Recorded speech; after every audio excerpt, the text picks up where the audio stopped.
മാലാഖമാരൊപ്പം ജീവന്റെ തിരുഭോജിമേ ആരാധന പാടും മാലാഖമാരൊപ്പം ജീവന്റെ തിരുഭോജിമേ. സ്തുതിക്കട്ടെ. ഹല്ലേലൂയ ഹല്ലേലൂയ ഹല്ലേലൂയ. യേശുവേ ആരാധന ആരാധന ആരാധന.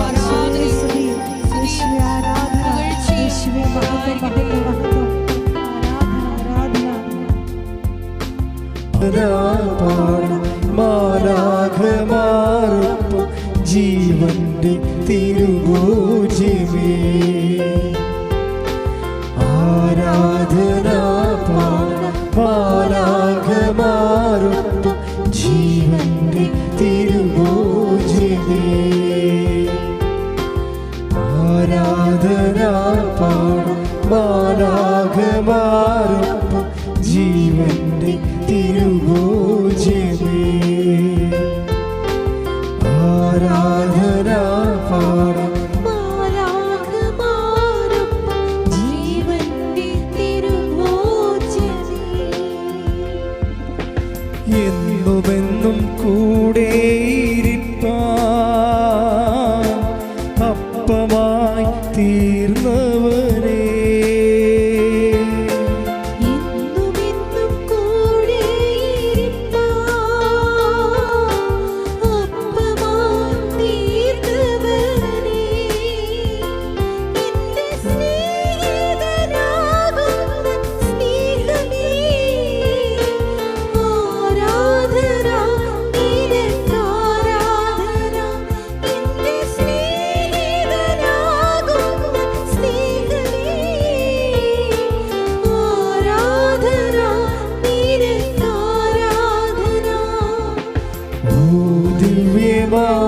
സ്നേഹമേ ഓ ദിവ്യകാരുണ്യമേ ഓ ദിവ്യമാ സ്നേഹമേ ഓ ദിവ്യകാരുണ്യമേ.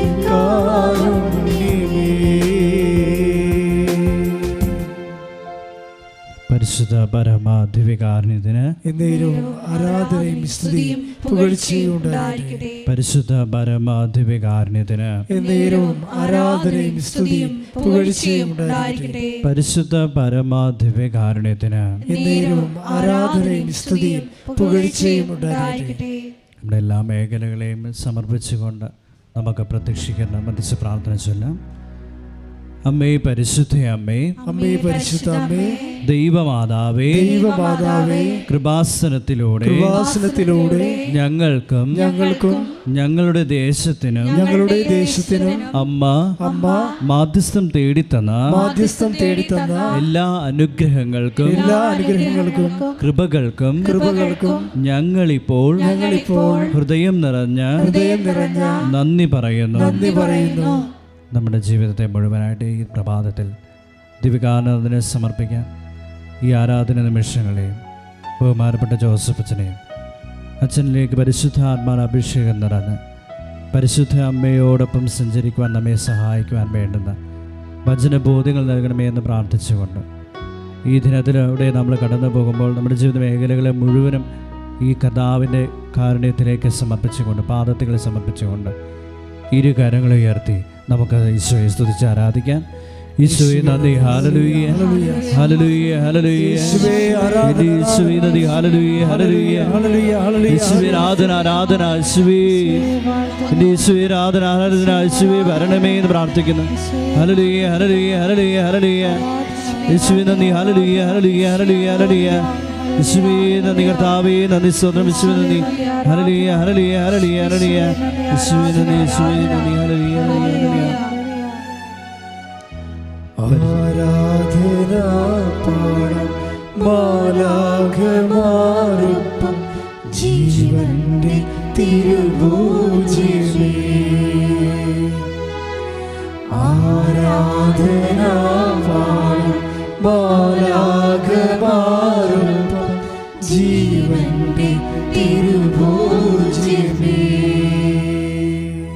നമുക്ക് പരിശുദ്ധ പരമ ദിവ്യകാരുണ്യത്തിന് എന്നേരവും ആരാധനയും സ്തുതിയും പുകഴ്ചയും ഉണ്ടായിരിക്കട്ടെ. പരിശുദ്ധ പരമ ദിവ്യകാരുണ്യത്തിന് എന്നേരവും ആരാധനയും സ്തുതിയും പുകഴ്ചയും ഉണ്ടായിരിക്കട്ടെ. പരിശുദ്ധ പരമ ദിവ്യകാരുണ്യത്തിന് എന്നേരവും ആരാധനയും സ്തുതിയും പുകഴ്ചയും ഉണ്ടായിരിക്കട്ടെ. അമ്മേ പരിശുദ്ധ അമ്മേ, അമ്മേ പരിശുദ്ധ അമ്മേ, ദൈവമാതാവേ, ദൈവമാതാവേ, 2004 ഡിസംബർ 7-ാം തീയതി ഉച്ച കഴിഞ്ഞ് 2:30 കൃപാസനത്തിൽ സംഭവിച്ച അമ്മയുടെ പ്രത്യക്ഷപ്പെടലിനെ കുറിച്ച് തിരുസഭയ്ക്ക് സമർപ്പിച്ചിരിക്കുന്ന പഠനരേഖകളുടെ മേൽ വസ്തുനിഷ്ഠവും ദൈവശാസ്ത്ര വിധിപ്രകാരമുള്ളതുമായ അന്വേഷണ പഠനങ്ങൾ നടത്തി ആ പ്രത്യക്ഷപ്പെടലിലൂടെ പ്രകടമായ ദൈവമാതാവിന്റെ പ്രത്യേക കരുതലും സംരക്ഷണവും വെളിപ്പെടുത്തുന്ന പീഡിതരുടെ ആശ്വാസവും പ്രവാചകന്മാരുടെ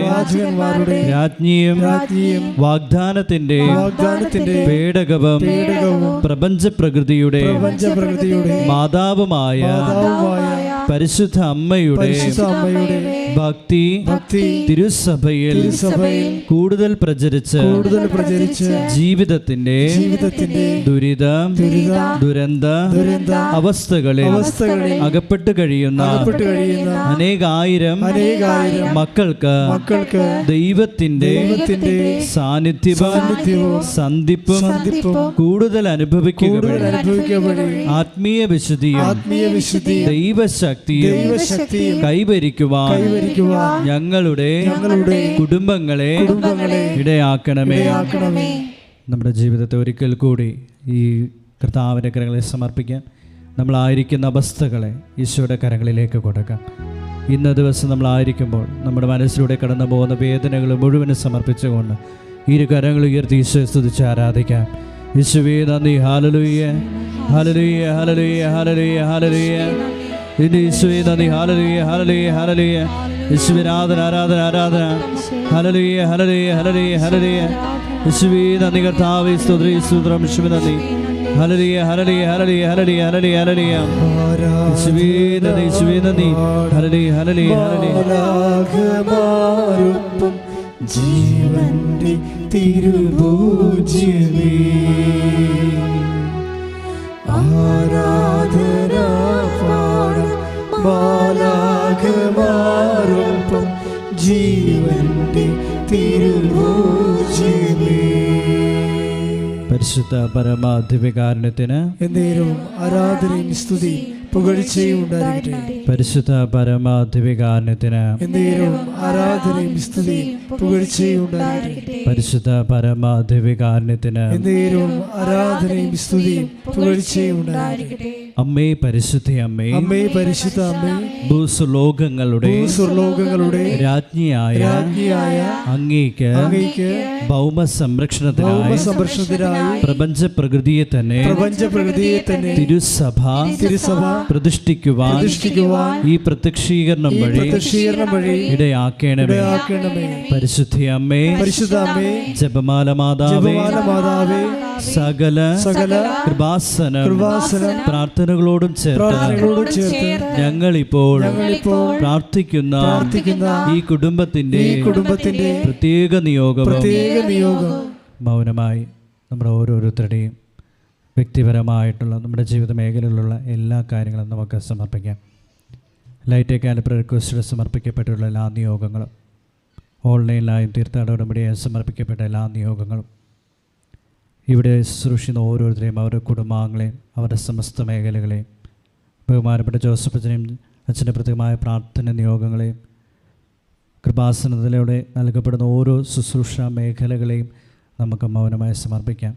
ഈ ലോകജനത മുഴുവനും പരിശുദ്ധമ്മയുടെ കരം പിടിച്ച് കർത്താവിൻ്റെ കാരുണ്യം കൃപയും അനുഭവിച്ച് ഈ ലോകത്തിന് മധ്യയായിരിക്കുവാൻ വരാനിരിക്കുന്ന ലോകത്തിലേക്ക് എത്തിച്ചേരുവാനും ഇടയാക്കണമെന്ന് നമുക്ക് മൗനമായി പരിശുദ്ധമ്മയുടെ മാധ്യസ്ഥം യാചിച്ച് പ്രാർത്ഥിക്കാം.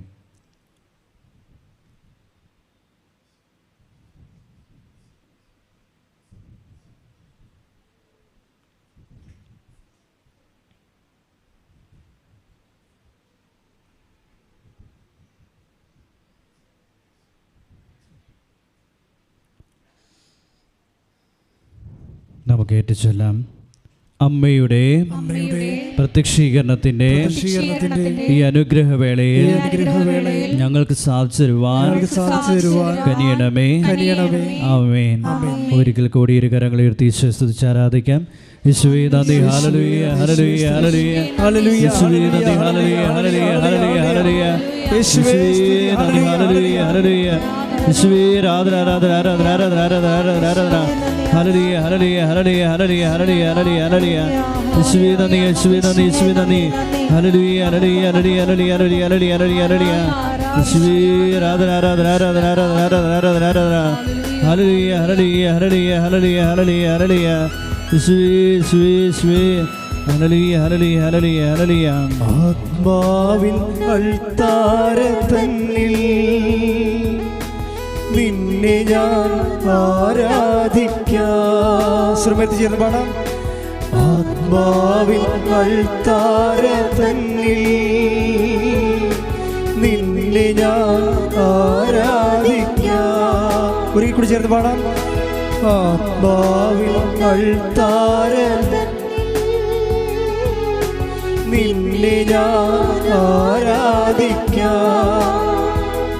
എൻ്റെ ജീവനായി തീരുന്ന സ്നേഹമേ, ആരാധന നിനക്കാരാധന. എൻ്റെ ജീവനായി തീരുന്ന സ്നേഹമേ, ആരാധന നിനക്കാരാധന. ഓ ദിവ്യമാ സ്നേഹമേ, ഓ ദിവ്യകാരുണ്യമേ. എല്ലാവരും ചേർന്ന് ഉറക്കെ പാടാം. ഓ ദിവ്യമാ, ഓ ദിവ്യകാരുണ്യമേ.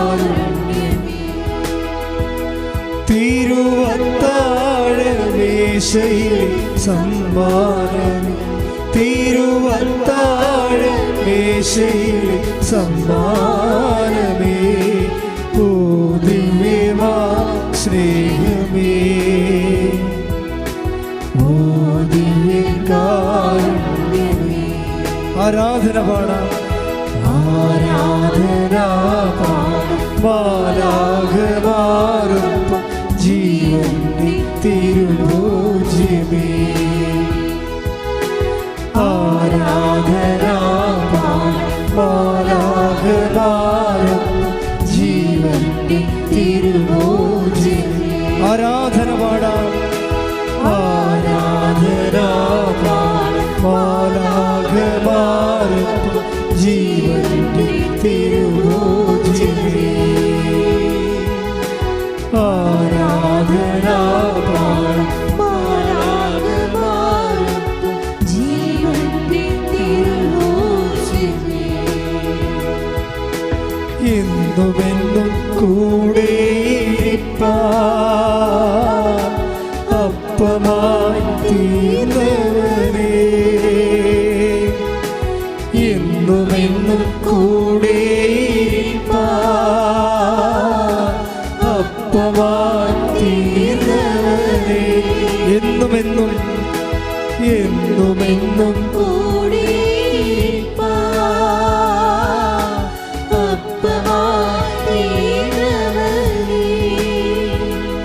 എന്റെ സ്നേഹിതനാകുന്ന സ്നേഹമേ, ആരാധന നിനക്കാരാധന. എന്റെ സ്നേഹിതനാകുന്ന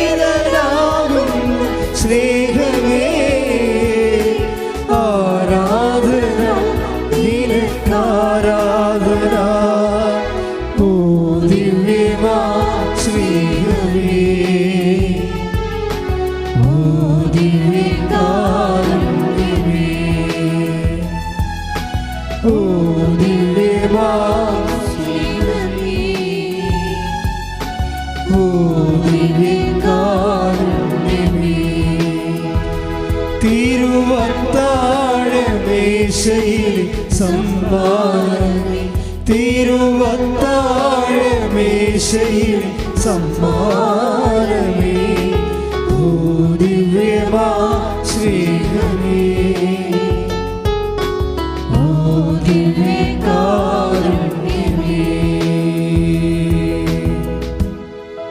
price the Lord. Praise the Lord. നമുക്കിരിക്കാം. സ്വസ്ഥവും സമാധാനമായി കർത്താവിൻ്റെ ദിവസം നമ്മൾ ഈശോൻ്റെ കൂടെ ഇരിക്കുകയാണ്. അവിടുത്തെ അമ്മയായ പരിശുദ്ധ കന്യാമറിയത്തിൻ്റെ മധ്യസ്ഥതയിൽ അമ്മ ജീവനോടെ പ്രത്യക്ഷപ്പെട്ടുകൊണ്ട് ദുരന്തമുണ്ടാകാൻ പോകുന്നു പ്രാർത്ഥിക്കണമെന്ന് പറഞ്ഞ കാലം മുതലേ ലോകം മുഴുവനും നിറഞ്ഞു നിൽക്കുന്ന പ്രാർത്ഥനയുടെ വലിയ കാലമാണ് ഉടമ്പടി ഈ ലോകത്തിന് നൽകിയത്.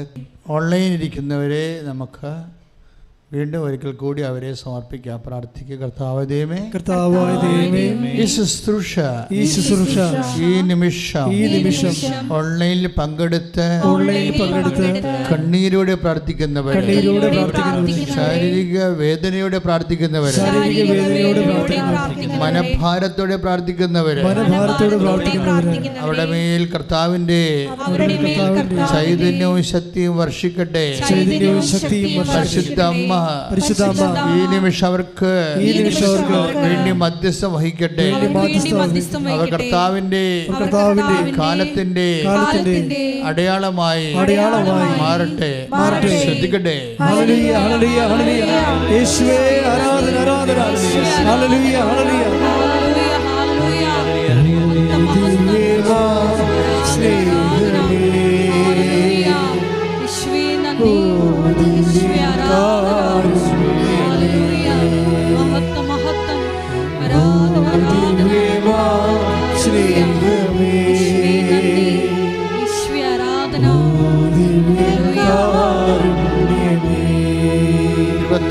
തിരുവത്താഴ മേശയിൽ സമ്മാനം, തിരുവത്താഴ മേശയിൽ സമ്മാനമേ, ഓ ദിവ്യമാ സ്നേഹമേ, ഓ ദിവ്യകാരുണ്യമേ. പ്രിയമുള്ളവരെ, ഉടമ്പടിയുടെ ഏറ്റവും വലിയ ഒരു പ്രത്യാശ എന്ന് പറയുന്നത് ഉടമ്പടി കാലത്തിൻ്റെ ഒരു പ്രത്യാശയാണ്. ആ പ്രത്യാശയുടെ ബേസ്മെൻ്റ് എന്താണ്? ഉടമ്പടി ഈ കാലഘട്ടത്തിൽ വേദനിക്കുന്ന മനുഷ്യരുടെ ഒരു പ്രത്യാശയാണ്. സാക്ഷ്യങ്ങൾ കേൾക്കും മനസ്സിലാകും. അതിന് പ്രത്യേക ജാതിയെന്നോ വിശ്വാസമൊന്നുമില്ല. ആരാണ് യേശുവിലൂടെ പൂർത്തിയാക്കിയ വാഗ്ദാനങ്ങളിലെ യേശുവിലൂടെ പൂർത്തിയാക്കിക്കൊണ്ടിരിക്കുന്ന വാഗ്ദാനങ്ങളിലെ ആർക്കാണ് വിശ്വാസത്തിൻ്റെ വരം ലഭിക്കുന്നത്, അവർക്കെല്ലാം ഉടമ്പടി അനുഭവവേദ്യമാവുകയും ദൈവത്തിൻ്റെ സാന്നിധ്യം അവർക്ക് മണത്തറിയാൻ പറ്റുകയും ചെയ്യും. ഈ ദിവസങ്ങളിലെ ഏറ്റവും നല്ല സാക്ഷ്യങ്ങളൊന്ന് വിപിൻ്റെ സാക്ഷ്യമാണ്. വിപിനൊരു പയ്യൻസാണ്, ബിടെക്. വിപിൻ്റെ സാക്ഷ്യങ്ങൾ പ്രാധാന്യം വരുന്നത് വിപിൻ്റെ ജീവിതം കയ്യിൽ നിന്ന് വിട്ടുപോയായിരുന്നു. 20 സപ്ലി എഴുതേണ്ടി വരുമ്പോൾ അതിൻ്റെ അരിയർ കാരണം അവന് അത് പറ്റാത്തൊരവസ്ഥ വന്നു. 20 സപ്ലി എഴുതണം, 20 പേപ്പർ അരിയറുണ്ട്, കുടിശ്ശികയുണ്ട്. അപ്പോൾ ഒരു പേപ്പർ പോലും അവന് എഴുതാനത് മാനസികാവസ്ഥയില്ല, അതിന് ഓർമ്മ കിട്ടണില്ല, അതിന് കോൺഫിഡൻസ് ഇല്ല. അത് കഴിഞ്ഞ് പിന്നെ ഇതിങ്ങനെ ഒഴിവാക്കുകയാണെങ്കിൽ പിന്നെ എങ്ങോട്ട് പോകണമെന്നൊരു പിടിയുമില്ല. നിങ്ങൾക്കറിയാമല്ലോ, ഓരോരോ കാര്യങ്ങൾക്കും ഒരു ഇല്ല എന്നുള്ളത്, വീഞ്ഞ് ഇല്ല എന്നുള്ള ഒരു ഇല്ലായ്മയിൽ മാതാവ് ഒളിപ്പിച്ച് വെച്ച കുറേ ഈ ഏത് കാലം സൂര്യൻ ഉണ്ടാകുന്ന അത്രയും കാലമുള്ള മനുഷ്യരാശിയുടെ മുഴുവനും ഇല്ലായ്മകളെ അമ്മ ഒരൊറ്റ ഇല്ലായ്മയിൽ ഒളിപ്പിച്ച് വെച്ചുകൊണ്ട് യേശുവിൻ്റെ തിരുസേന സമർപ്പിച്ചുകൊണ്ട് മനുഷ്യരാശിക്ക് വേണ്ടിയുള്ള മധ്യസ്ഥം വഹിച്ചിരിക്കുന്നു. കൈയടിച്ച് കർത്താവ്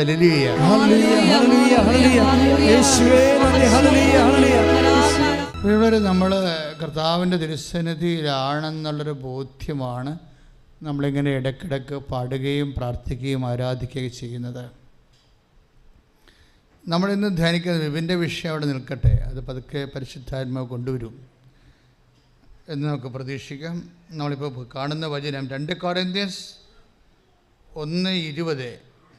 ദൈവത്തിന്റെ സകല വാഗ്ദാനങ്ങളും ഏറ്റു പറഞ്ഞേ, ദൈവത്തിൻ്റെ സകല വാഗ്ദാനങ്ങളും ക്രിസ്തുവിൽ അതേ എന്ന് തന്നെ. ഏറ്റു പറഞ്ഞ് ദൈവത്തിൻ്റെ സകല വാഗ്ദാനങ്ങളും. ഇപ്പം കഴിഞ്ഞ ആഴ്ച ശേഷം പറഞ്ഞായിരുന്നു എത്ര വാഗ്ദാനമാണ് ദൈവം നൽകിയിരിക്കണം മനുഷ്യരാശിക്ക്. 8852 വാഗ്ദാനം.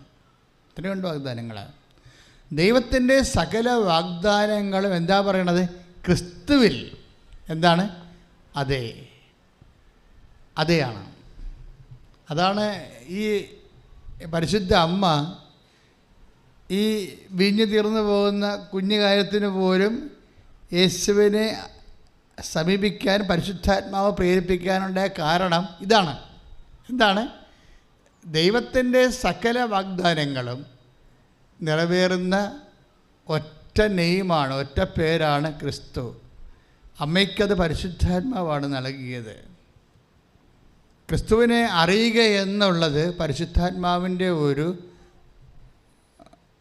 നമ്മോട് കാണിക്കുന്ന ഒരു സമ്മാനമാണ്. ദൈവത്തെ സ്നേഹിക്കുന്നവർക്ക് ദൈവം നൽകുന്ന ഏറ്റവും വലിയ സമ്മാനമാണ് ക്രിസ്തുവിനെ അറിയാനുള്ള കൃപ. മനസ്സിലായോ? ദൈവത്തെ സ്നേഹിക്കുന്നവർക്ക് ദൈവം കൊടുക്കുന്ന ഏറ്റവും വലിയ സമ്മാനം എന്താണ്? ദൈവത്തിൻ്റെ സകല വാഗ്ദാനങ്ങളും. പറഞ്ഞേ, ദൈവത്തിന്റെ സകല വാഗ്ദാനങ്ങളും. യെസ്, അതേ ആയിട്ടുള്ള യേശുവിനെ അറിയാനുള്ള അനുഗ്രഹമാണ് ദൈവത്തിൻ്റെ ഏറ്റവും വലിയ അനുഗ്രഹം. കൈ നെഞ്ചത്ത് വെക്കുക, പ്രാർത്ഥിക്കുക. കർത്താവേ ദൈവമേ, ക്രിസ്തുവിനെ അറിയാനുള്ള എല്ലാ വാഗ്ദാനങ്ങളും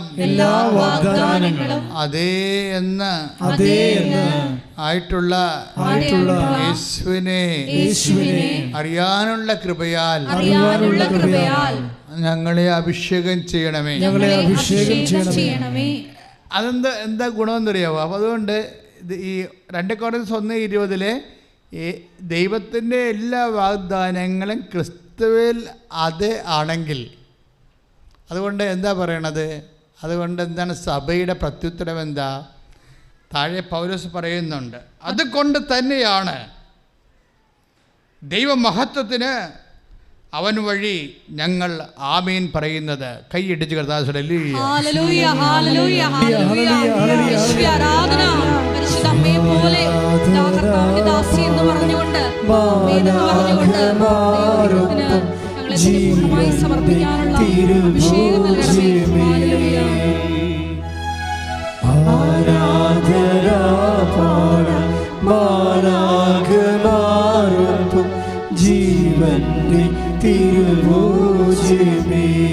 നമ്മുടെ ജീവിതത്തെ ഇങ്ങനെ മാറ്റിമറിക്കുന്ന ഒരു വചനമാണിത്. നമ്മളിപ്പോൾ അവൻ പറയണത് പോലെ ചെയ്യുവൻ. അതെന്തിനുള്ളതാണ്? അത് എന്തിനുള്ള ഒരു പോംവഴിയാണ്? ഈ 2 കൊരിന്ത്യൻസ് 1:20 എഴുതിയിരിക്കുന്ന ദൈവത്തിൻ്റെ സകല വാഗ്ദാനങ്ങളും നമ്മൾ പ്രാപിക്കാൻ വേണ്ടിയുള്ള ഒരു ചുരുക്കെഴുത്ത്, ഒരു പോംവഴിയാണ്, ഒരു സൂത്രവാക്യമാണ്, ഒരു കുറുക്ക് വഴിയാണ്. എന്താണ്? ദൈവമഹത്വത്തിന് അവൻ വഴി ആമേൻ പറയുക. മനസ്സിലായി? ഈ പ്രേക്ഷിത പ്രവർത്തനം ആമേൻ പറച്ചിലാണ്. പ്രേക്ഷിത പ്രവർത്തനം നാം ചെയ്യണില്ലേ? അത് ശരിക്കും പറഞ്ഞാൽ ദൈവമഹത്വത്തിനുള്ള ആമേൻ പറച്ചിലാണ്. എന്താണ്? അവൻ പറയണത് പോലെ ഞങ്ങൾ ചെയ്തോളാം. അവൻ പറഞ്ഞു, ഞാൻ രോഗിയായിരുന്നു, നിങ്ങളെന്നെ വന്ന് കണ്ടു. ഞാൻ കാരാഗ്രഹവാസിയായിരുന്നു, നിങ്ങളെന്നെ സന്ദർശിച്ചു. എനിക്ക് വിശന്നു, നിങ്ങളെനിക്ക് ഭക്ഷണം തന്നു. ഞാൻ നഗ്നനായിരുന്നു, നിങ്ങളെന്നെ ഉടുപ്പിച്ചു. ഇതെല്ലാം നമ്മൾ യേശു ക്രിസ്തുവിനെ കണ്ടുകൊണ്ട് ചെയ്യുമ്പോഴെല്ലാം ഇതെന്താ സംഭവിക്കുന്നത്? ദൈവമഹത്വത്തിന് നമ്മൾ അവൻ പറയണത് പോലെ ചെയ്യുകയാണ്, ആമീൻ പറയുകയാണ്. കൈയിടിച്ച് കർത്താവേ ഹല്ലേലൂയ.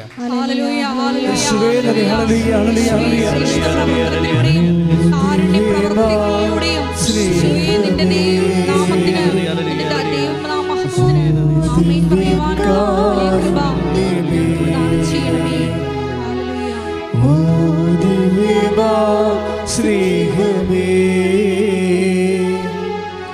ഓ ദിവ്യകാരുണ്യമേ,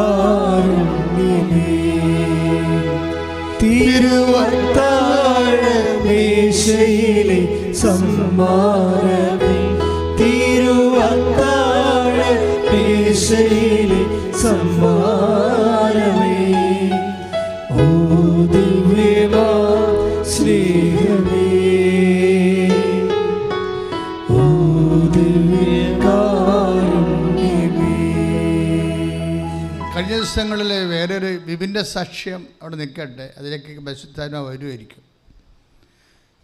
നമ്മളിപ്പോൾ നോക്കുന്നത് കഴിഞ്ഞ ദിവസം തന്നെ പറഞ്ഞ ചിഞ്ചു എന്ന് പറഞ്ഞുള്ള അതിരപ്പള്ളിയിലുള്ള ഒരു ST സ്റ്റുഡൻറ്റിനാണ്, ഷെഡ്യൂൾഡ് ട്രൈബ്. അയാളെ ഷെഡ്യൂൾഡ് ട്രൈബ് എന്ന് ഞാൻ ഇങ്ങനെ ഒഫീഷ്യലായിട്ട് പറയുകയല്ല, ആ കുട്ടി തന്നെ ഇവിടെ സാക്ഷ്യപ്പെടുത്തിയിരിക്കണം. ആ രീതിയിലാണ്, ഞാൻ ഷെഡ്യൂൾഡ് ട്രൈബാണ്, പക്ഷേ എനിക്ക് കാസ്റ്റിൻ്റെ സർട്ടിഫിക്കറ്റ് തരുന്നില്ല.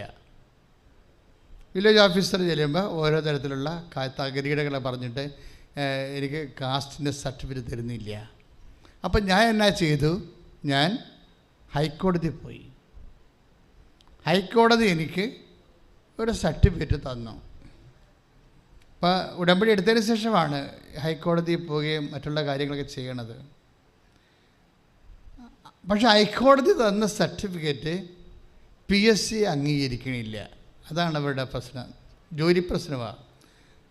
അവളുടെ ജോലിയിൽ ലിസ്റ്റിൽ അവരുടെ പേരുണ്ട്, അവൾക്ക് അഡ്വൈസ് മെമ്മോ വരുന്നില്ല. അതാണ് പ്രശ്നം. ലിസ്റ്റിൽ അവളുടെ പേരുണ്ട്, പക്ഷെ അവൾക്ക് അഡ്വൈസ് മെമ്മോ വരുന്നില്ല. അതിൻ്റെ കാരണം എന്താണ്? കാസ്റ്റ് സർട്ടിഫിക്കറ്റ്, കൃത്യമായ കാസ്റ്റ് സർട്ടിഫിക്കറ്റ് തഹസിൽദാരോ വില്ലേജ് ഓഫീസറോ കൊടുക്കുന്നില്ല. അവർക്ക് അവരുടെ കാര്യങ്ങളോ നയങ്ങളോ ഉണ്ടാവും, എന്തും ആയിക്കോട്ടെ. ഇവളുടെ ജീവിതം വലയുകയാണ്. അവൾ നേരെ അത് ഹൈക്കോടതി പോകും. ഹൈക്കോടതി പോകുമ്പോൾ ഹൈക്കോടതിൻ്റെ വേറെ അബൌട്ട്സൊക്കെ അന്വേഷിച്ചിട്ട് കാര്യങ്ങൾ സത്യമാണെന്ന് മനസ്സിലാക്കുമ്പോൾ ഹൈക്കോടതി അവിടെ നിന്ന് ഇഷ്യൂ ചെയ്യും, കാസ്റ്റ് സർട്ടിഫിക്കറ്റ് ഇഷ്യൂ ചെയ്യും. പക്ഷേ PSC അത് അംഗീകരിക്കത്തില്ല. അപ്പോൾ അവിടെ ചെയ്ത പരിപാടി വെച്ച് കഴിഞ്ഞാൽ PSC അംഗീകരിക്കാത്ത കാരണം അവർ വീണ്ടും കളക്ടറിൻ്റെ അടുത്ത് പോകും. കളക്ടർ ആ അപേക്ഷ ഇവരുടെ തന്നെ SC/STയുടെ പ്രത്യേക ട്രൈബ്യൂണലുണ്ട്, അതിലേക്ക് വിടും. അവർ വിജിലൻസൊക്കെ വെച്ച് വിഷയം, നിസ്സാര കാര്യമല്ലേ, വിജിലൻസൊക്കെ വെച്ച് വിഷയം അന്വേഷിക്കും. അന്വേഷിച്ചുകൊണ്ടിരിക്കുന്ന സമയത്ത് ഇത്രയും സ്പീഡായിട്ട് നല്ല ശരിക്കും ഇതിനോട് ലിസ്റ്റ് ക്യാൻസലാകുന്നുണ്ട്. ഇതിനൊരു ലിസ്റ്റ് ക്യാൻസലാകുന്നു. പക്ഷേ ഇവർക്ക് സർട്ടിഫിക്കറ്റ് കിട്ടിയിട്ട് പ്രൊഡ്യൂസ് ചെയ്യാൻ പറ്റിയിട്ടില്ല. അത് കാരണം അഡ്വൈസ് മെമ്മോ വന്നിട്ടില്ല. അങ്ങനെയാണ് പ്രശ്നം. പക്ഷേ ഇങ്ങനെയുള്ള കോംപ്ലിക്കേഷൻസ് നടക്കുമ്പോൾ ഈ ചിന്തി ചെയ്യുന്ന ഒരു പരിപാടിയുണ്ട്. എന്താണ്?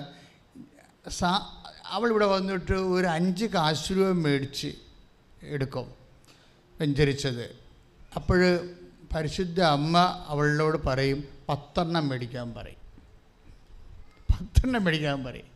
ഉടനെ ഇവിടെ 10 കാശ് രൂപ വാങ്ങിക്കും, വെഞ്ചരിച്ച കാശ്. നിങ്ങൾ ആ സാക്ഷ്യം കിടപ്പുണ്ട്, ഇന്നലെ ഇട്ടതാണ്.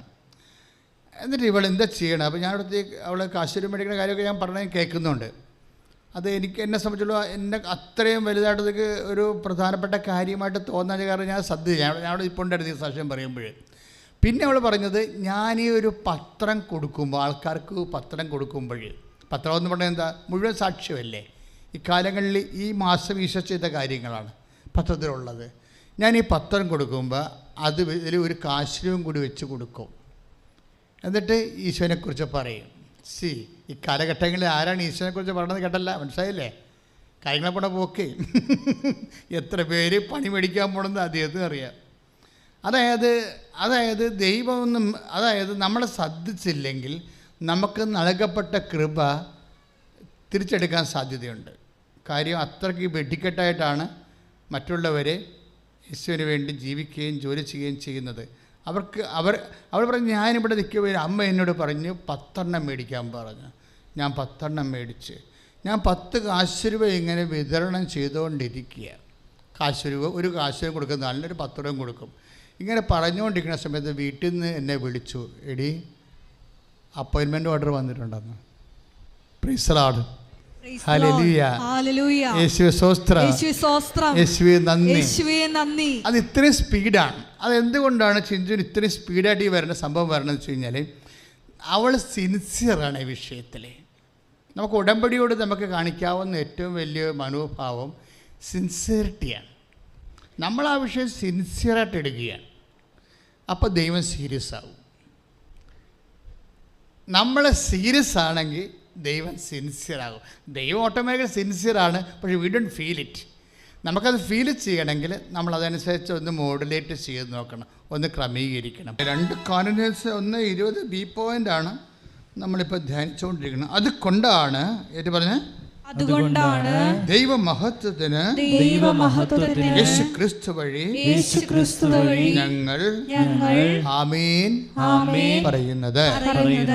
ആമേൻ എന്ന് വെച്ചാൽ അങ്ങനെ ആയിരിക്കട്ടെ എന്ന് പറയുക. എന്ന് വെച്ച് കഴിഞ്ഞാൽ അങ്ങയുടെ വചനം പോലെ നിറവേറട്ടെ. ഇതാ കർത്താവിൻ്റെ ദാസി, അങ്ങയുടെ വചനം പോലെ എന്നിൽ നിറവേറട്ടെ, അവൻ പറയണത് പോലെ ചെയ്യുക. ഇതെല്ലാം ദൈവവചനം നടപ്പിൽ വരുത്തുന്നതിന് വേണ്ടിയുള്ള പ്രത്യുത്തരമാണ്. മനസ്സിലായല്ലേ?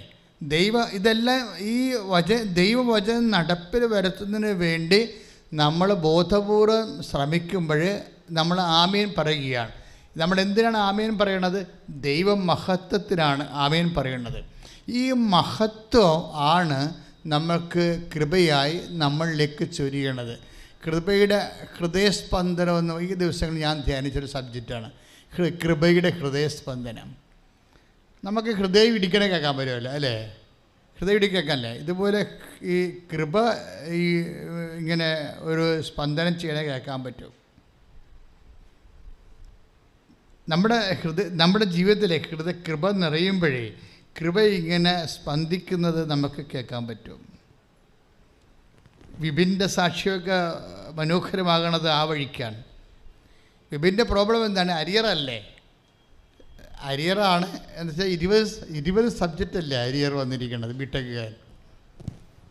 അപ്പോൾ എന്നെ സംബന്ധിക്കുന്നത് ഇവൻ എന്ത് ചെയ്യണമെന്ന് അറിയത്തില്ല. അപ്പോഴവന് ആരോ ഒരു കൃപാസനം പത്രം കൊടുത്തു. കൃപാസനം പത്രം തന്നെയാണ് മാതാവിൻ്റെ ഏറ്റവും വലിയ സന്ദേശവാഹകൻ. ഒരു മാലാഖിയായിട്ട് വർക്ക് ചെയ്യണതെല്ലാം ഈ കൃപാസനം പത്രമാണ്. ആരോ ഒരു കൃപാസനം പത്രം കൊടുത്തു.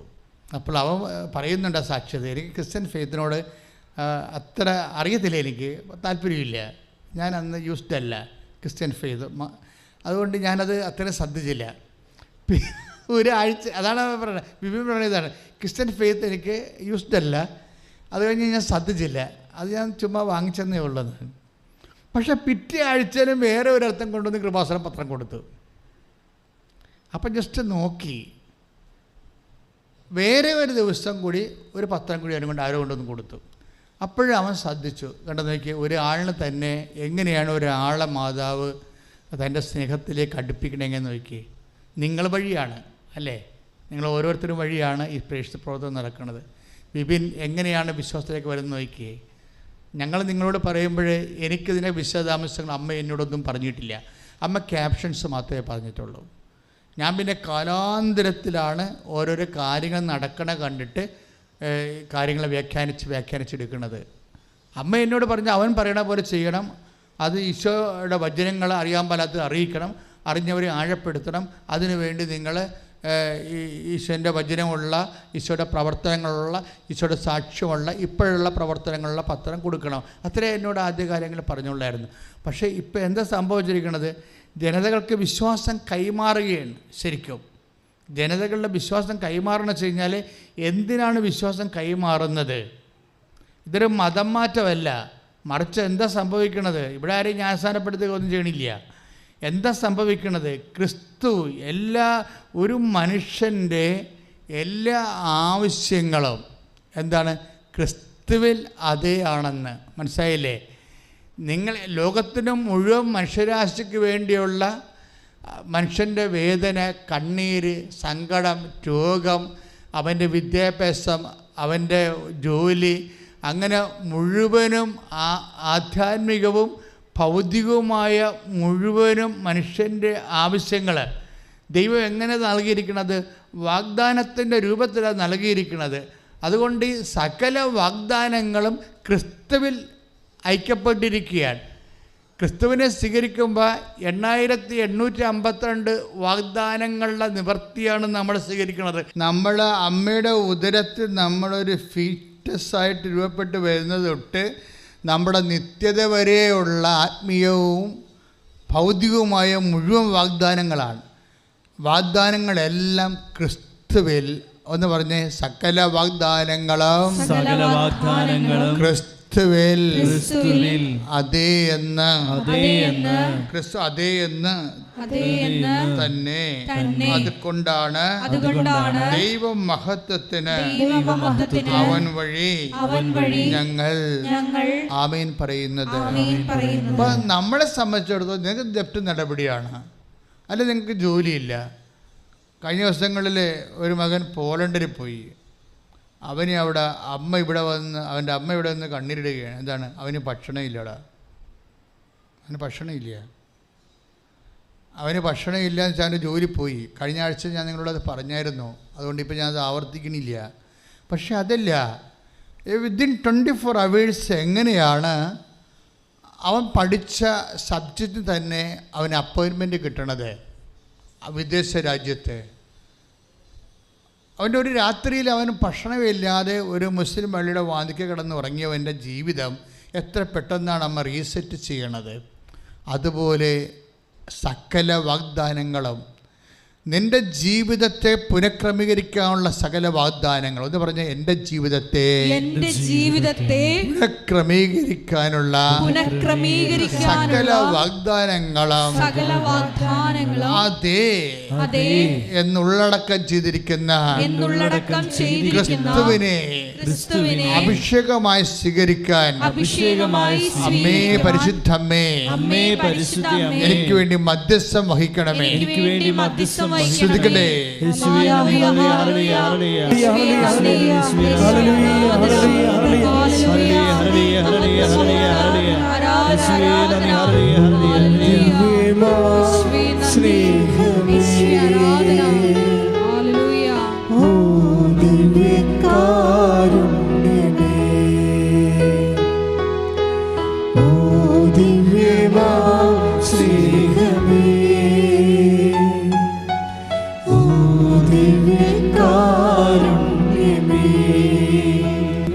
നമുക്ക് വാഗ്ദാനത്തിൻ്റെ സുവിശേഷ പ്രഘോഷണമാണ് അടുത്ത വചനം. ഇതിനോട് ചേർന്ന് വരുന്ന വചനം ഹെബ്രായ ലേഖനം 10:23. നമ്മോട് വാഗ്ദാനം ചെയ്തിരിക്കുന്നവൻ വിശ്വസ്തനാകയാൽ നമ്മുടെ പ്രത്യാശയേറ്റ് പറയുന്നതിൽ നാം സ്ഥിരതയുള്ളവരായിരിക്കണം. ഇതാണ് ഉടമ്പടി നിർവർത്തിക്കാനുള്ള കുറച്ച് കാര്യങ്ങളാണ് ഈ പറഞ്ഞുകൊണ്ടിരിക്കുന്നത്. മനസ്സിലായില്ലേ? സകല വാഗ്ദാനങ്ങളും ക്രിസ്തുവിൽ അതേ എന്നായതുകൊണ്ട് നമ്മൾ ദൈവമഹത്വത്തിന് അതേ എന്ന് പറയുന്നത് എന്തിനാണ്? വാഗ്ദാനം പ്രാപിക്കാൻ വേണ്ടിയാണ്. മനസ്സിലായില്ലേ? ഉടമ്പടിയിൽ വെച്ചിരിക്കുന്ന വിഷയങ്ങളിൽ എത്രയും വേഗം നിറവേറാൻ വേണ്ടിയുള്ള ദൈവികമായ നടപടികളുടെ സൂത്രവാക്യങ്ങളാണ്, ബൈബിൾ വാക്യങ്ങളാണ് വായിക്കുന്നത്. ഇപ്പൊ എന്താ വായിക്കാൻ പോണത്? നമ്മോട് വാഗ്ദാനം ചെയ്തിരിക്കുന്നവൻ വിശ്വസ്തനാകയാൽ നമ്മുടെ പ്രത്യാശ ഏറ്റുപറയുന്നതിൽ നാം സ്ഥിരതയുള്ളവരായിരിക്കണം. ഇത് ഉടമ്പടി വാഗ്ദാനങ്ങൾ പ്രാപിക്കാനുള്ള രണ്ടാമത്തെ എളുപ്പ വഴിയാണത്. എന്താണ്? ഒന്ന്, നമ്മോട് വാഗ്ദാനം ഇതേ ലേഖനം ഏതാണ്? ഹെബ്രായ ലേഖനം. ആരെഴുതിയാണ്? പൗലോസ് അപ്പോസ്തലൻ. എത്രാം വാക്യമാണ്? 10ാം വാക്യം. എത്രാം വചനമാണ്? 23. എന്താ പറയണത്? നമ്മോട് വാഗ്ദാനം ചെയ്തിരിക്കുന്നവൻ എന്ന് പറഞ്ഞേ. എന്താ അവൻ്റെ പ്രത്യേകത? വിശ്വസ്തൻ. അല്ലേ? അതെ, അതിപ്പോൾ 2 തിമോത്തി 2:13 എൻ്റെ വചനം. നാം അവിശ്വസ്തരായിരുന്നാലും ഏറ്റു പറഞ്ഞേ, നാം അവിശ്വസ്തരായിരുന്നാലും അവൻ വിശ്വസ്തനായിരിക്കും. എന്തെന്നാൽ തന്നെ തന്നെ നിഷേധിക്കുക അവന് സാധ്യമല്ല. അപ്പോൾ അച്ഛൻ എപ്പോഴും നിങ്ങൾ പറഞ്ഞിട്ടുള്ളതാണ്, ഉടമ്പടി എന്ന് പറയുന്നത് ചൊല്ലണ പ്രാർത്ഥനയല്ല, പിന്നെ എന്താണ്? ചെയ്യുന്ന പ്രാർത്ഥനയാണ്. ഉടമ്പടിക്ക് വിശ്വാസമല്ല വേണ്ടത്, പിന്നെ എന്താണ്? വിശ്വസ്തതയാണ് വേണ്ടത്. എന്താണ് വിഷയം? വിശ്വസ്തതയാണ് പ്രോബ്ലം വരണത്. ഉടമ്പടിയെ നമുക്ക് ഉപയോഗിക്കേണ്ടത് അച്ഛനൊക്കെ നമുക്കറിയാമല്ലോ. നമുക്ക് വണ്ടിയിൽ പെട്രോൾ ഉപയോഗിക്കുന്നു, വിമാനത്തിൽ ഏവിയേഷൻ ഓയിൽ ഉപയോഗിക്കുന്നു, അല്ലേ? അതുപോലെ തന്നെ സാധാരണ നമ്മുടെ ജീവിതത്തിൻ്റെ ആവശ്യങ്ങൾക്കും പ്രാർത്ഥനകൾക്കും എല്ലാം നമ്മൾ ഉപയോഗിക്കുന്നത് വിശ്വാസമാണ്. പക്ഷേ ഹെവി ഡ്യൂട്ടി ആയിട്ടുള്ള കാര്യങ്ങൾ, ഇപ്പം ഹെവി ഡ്യൂട്ടിയാണ്, വിപിൻ്റെ പ്രശ്നം ഹെവി ഡ്യൂട്ടിയാണ്. ഹെവി ഡ്യൂട്ടി ആയിട്ടുള്ള കാര്യങ്ങളൊക്കെ നമ്മുടെ വിശ്വാസം കൊണ്ട് പറ്റത്തില്ല. എന്താ പറ്റണത്? ഇവന് 20 അരിയറില്ലേ ഇല്ലേ? അത് എടുത്താൽ കൂട്ടിപ്പോയാൽ നിങ്ങൾക്ക് തോന്നണം, നിങ്ങൾ ബിയോട്ടിക്കാർ ഇതിൻ്റെ തുരുപ്പുണ്ടല്ലോ, നിങ്ങൾ കൂടിപ്പോയാൽ 10 കിട്ടാൻ പറ്റും. ഒരു 10,000 കിട്ടും, 10 കിട്ടും, കഷ്ടപ്പെട്ട് പിടിച്ച 10 കിട്ടുമായിരിക്കും. പിന്നെ 10 എഴുതാൻ വേറെ അടുത്ത സെമസ്റ്റർ നോക്കേണ്ടി വരും. പണിയായിരിക്കും ഇത്, പെട്ടുപോയാൽ പണിയാണ്. പക്ഷെ നീ പെട്ടുപോയാൽ പണിയാകാതിരിക്കാനാണ് നിനക്ക് അമ്മയെ തന്നിരിക്കുന്നത്. ഞാൻ എന്തുകൊണ്ടാണ് നിങ്ങളോട് വിശ്വസ്തത, ഇപ്പോൾ 2 തിമോഥെയോസ് 2:13 നമ്മൾ വായിച്ചു. എന്താ വായിച്ചിരിക്കുന്നത്? നമ്മൾ അവിശ്വസ്തരായിരുന്നാലും ദൈവം വിശ്വസ്തനായിരിക്കും. പക്ഷേ അതുകൊണ്ട് നമുക്ക് വലിയ പ്രയോജനമില്ല. ദൈവം വിശ്വസ്തനാകുന്നത് കൊണ്ടേ എന്താ കാര്യം അറിയാമോ? ഇതിൻ്റെ ഒരു പ്രോബ്ലം അനുഗ്രഹവും, അച്ഛൻ നേരത്തെ പറഞ്ഞൊരു അനുഗ്രഹവും ആ അനുഗ്രഹം അനുഭവിക്കാനുള്ള യോഗ്യതയും 2 വിഷയമാണ്. മനസ്സിലായില്ലേ? അനുഗ്രഹം, ഇപ്പം നിങ്ങളൊരു മിഠായി കഴിക്കുന്നു, അല്ലെങ്കിൽ നിങ്ങളൊരു ചോറ്, നിങ്ങൾക്ക് ഇഷ്ടപ്പെട്ട കറിയും കൂട്ടി നിങ്ങൾ ചോറുണ്ണാമെന്ന് വിചാരിച്ചോ. അപ്പോൾ നിങ്ങൾക്ക് ഇഷ്ടപ്പെട്ട കറി എന്ന് പറയുമ്പോൾ അമ്മ നമുക്ക് വെച്ച് തന്നിട്ടുള്ള പണ്ട് പോലെ നമുക്ക് ടേസ്റ്റ് നമ്മുടെ ബ്രെയിനിൽ സേവ് ചെയ്തതാണ്. രുചിയൊക്കെ ഒരു ഇൻ്റലക്ച്വൽ സങ്കല്പമാണല്ലോ. രുചി അതിൽ തന്നെ രുചിയല്ലല്ലോ, അതൊരു നമുക്ക് പണ്ട് സേവ് ചെയ്ത സംഭവങ്ങൾ വീണ്ടും കിട്ടുമ്പോൾ സ്വാഭാവിക ബുദ്ധി അത് ഡിക്റ്റേറ്റ് ചെയ്യുന്നത്, ബുദ്ധി നമ്മൾക്ക് സ്യൂട്ടബിളായ രീതിയിൽ നമ്മളോട് ബുദ്ധി പ്രതികരിക്കുന്നു. അപ്പോൾ നമുക്ക് ഇഷ്ടപ്പെടുന്നു, അതാണ് സാധനം ശരിക്കും പറഞ്ഞാൽ. അപ്പോൾ അത് ആ പ്രോസസ്സ് രുചിയുടെ പ്രോസസ്സ് എന്ത് തന്നെയായാലും പിന്നെ നാക്കിന് രുചി ഉണ്ടാക്കാൻ പറ്റത്തില്ല. അതിന് രസന എന്ന് പറയുന്ന ഒരു ടേസ്റ്റ് ബഡ്സൊക്കെ ഉണ്ടെങ്കിലും ഇവന് സെൻസ് ചെയ്യാനേ പറ്റത്തുള്ളൂ. ഇതിൻ്റെ രുചി രസം നമുക്ക് നൽകേണ്ടത് ബുദ്ധിയല്ലേ. കാര്യം ഇതിൻ്റെ വ്യത്യസ്തങ്ങളായ രസങ്ങൾ സേവ് ചെയ്തിരിക്കുന്നത് ബുദ്ധിയിലല്ലേ.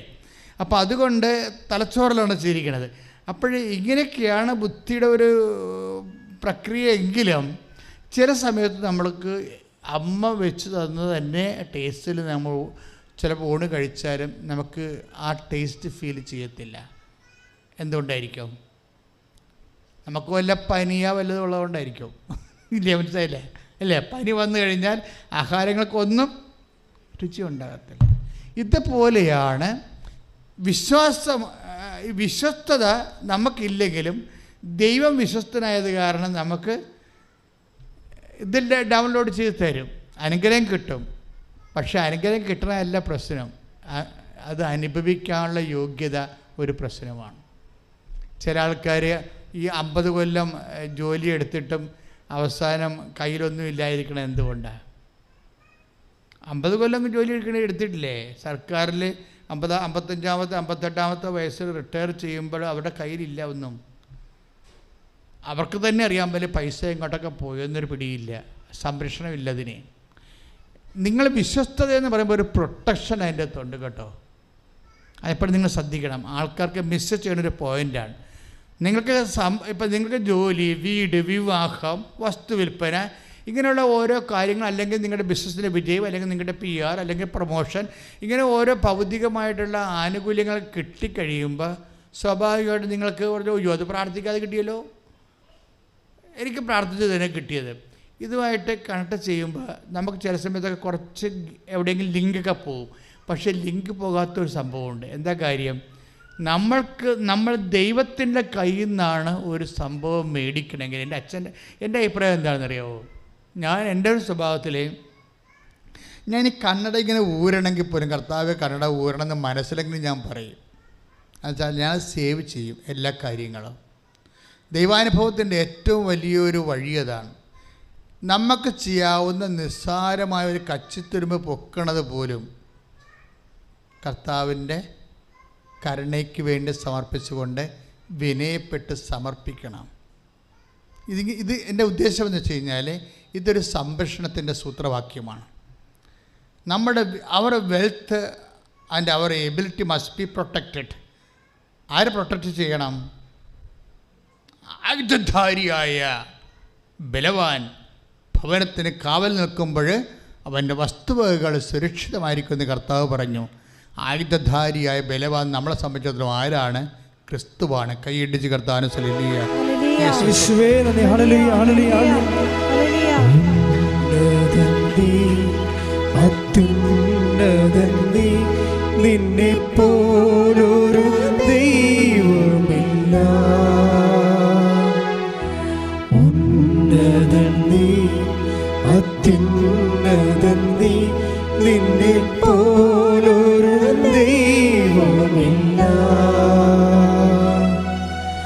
അത്ഭുതവാൻ അതിശയവാൻ നീ മാത്രമേ ദൈവമെന്നും. അത്ഭുതവാൻ അതിശയവാൻ നീ മാത്രമേ ദൈവമെന്നും. ഈ വചനം എപ്പോഴും ഓർത്തേക്കണ്ട. ആയുധധാരിയായ ബലവാൻ, അത് ശരിക്കും പറഞ്ഞ അത് ദൈവത്തിനെയാണ് ഉദ്ദേശിക്കുന്നത്. വായിച്ചോളൂ. ലൂക്ക 11:21. ശക്തൻ ആയുധധാരിയായി തൻ്റെ കൊട്ടാരത്തിന് കാവൽ നിൽക്കുമ്പോൾ അവൻ്റെ വസ്തുക്കൾ സുരക്ഷിതമാണ്. Price the Lord. ഈ ശക്തൻ ദൈവമാണ്.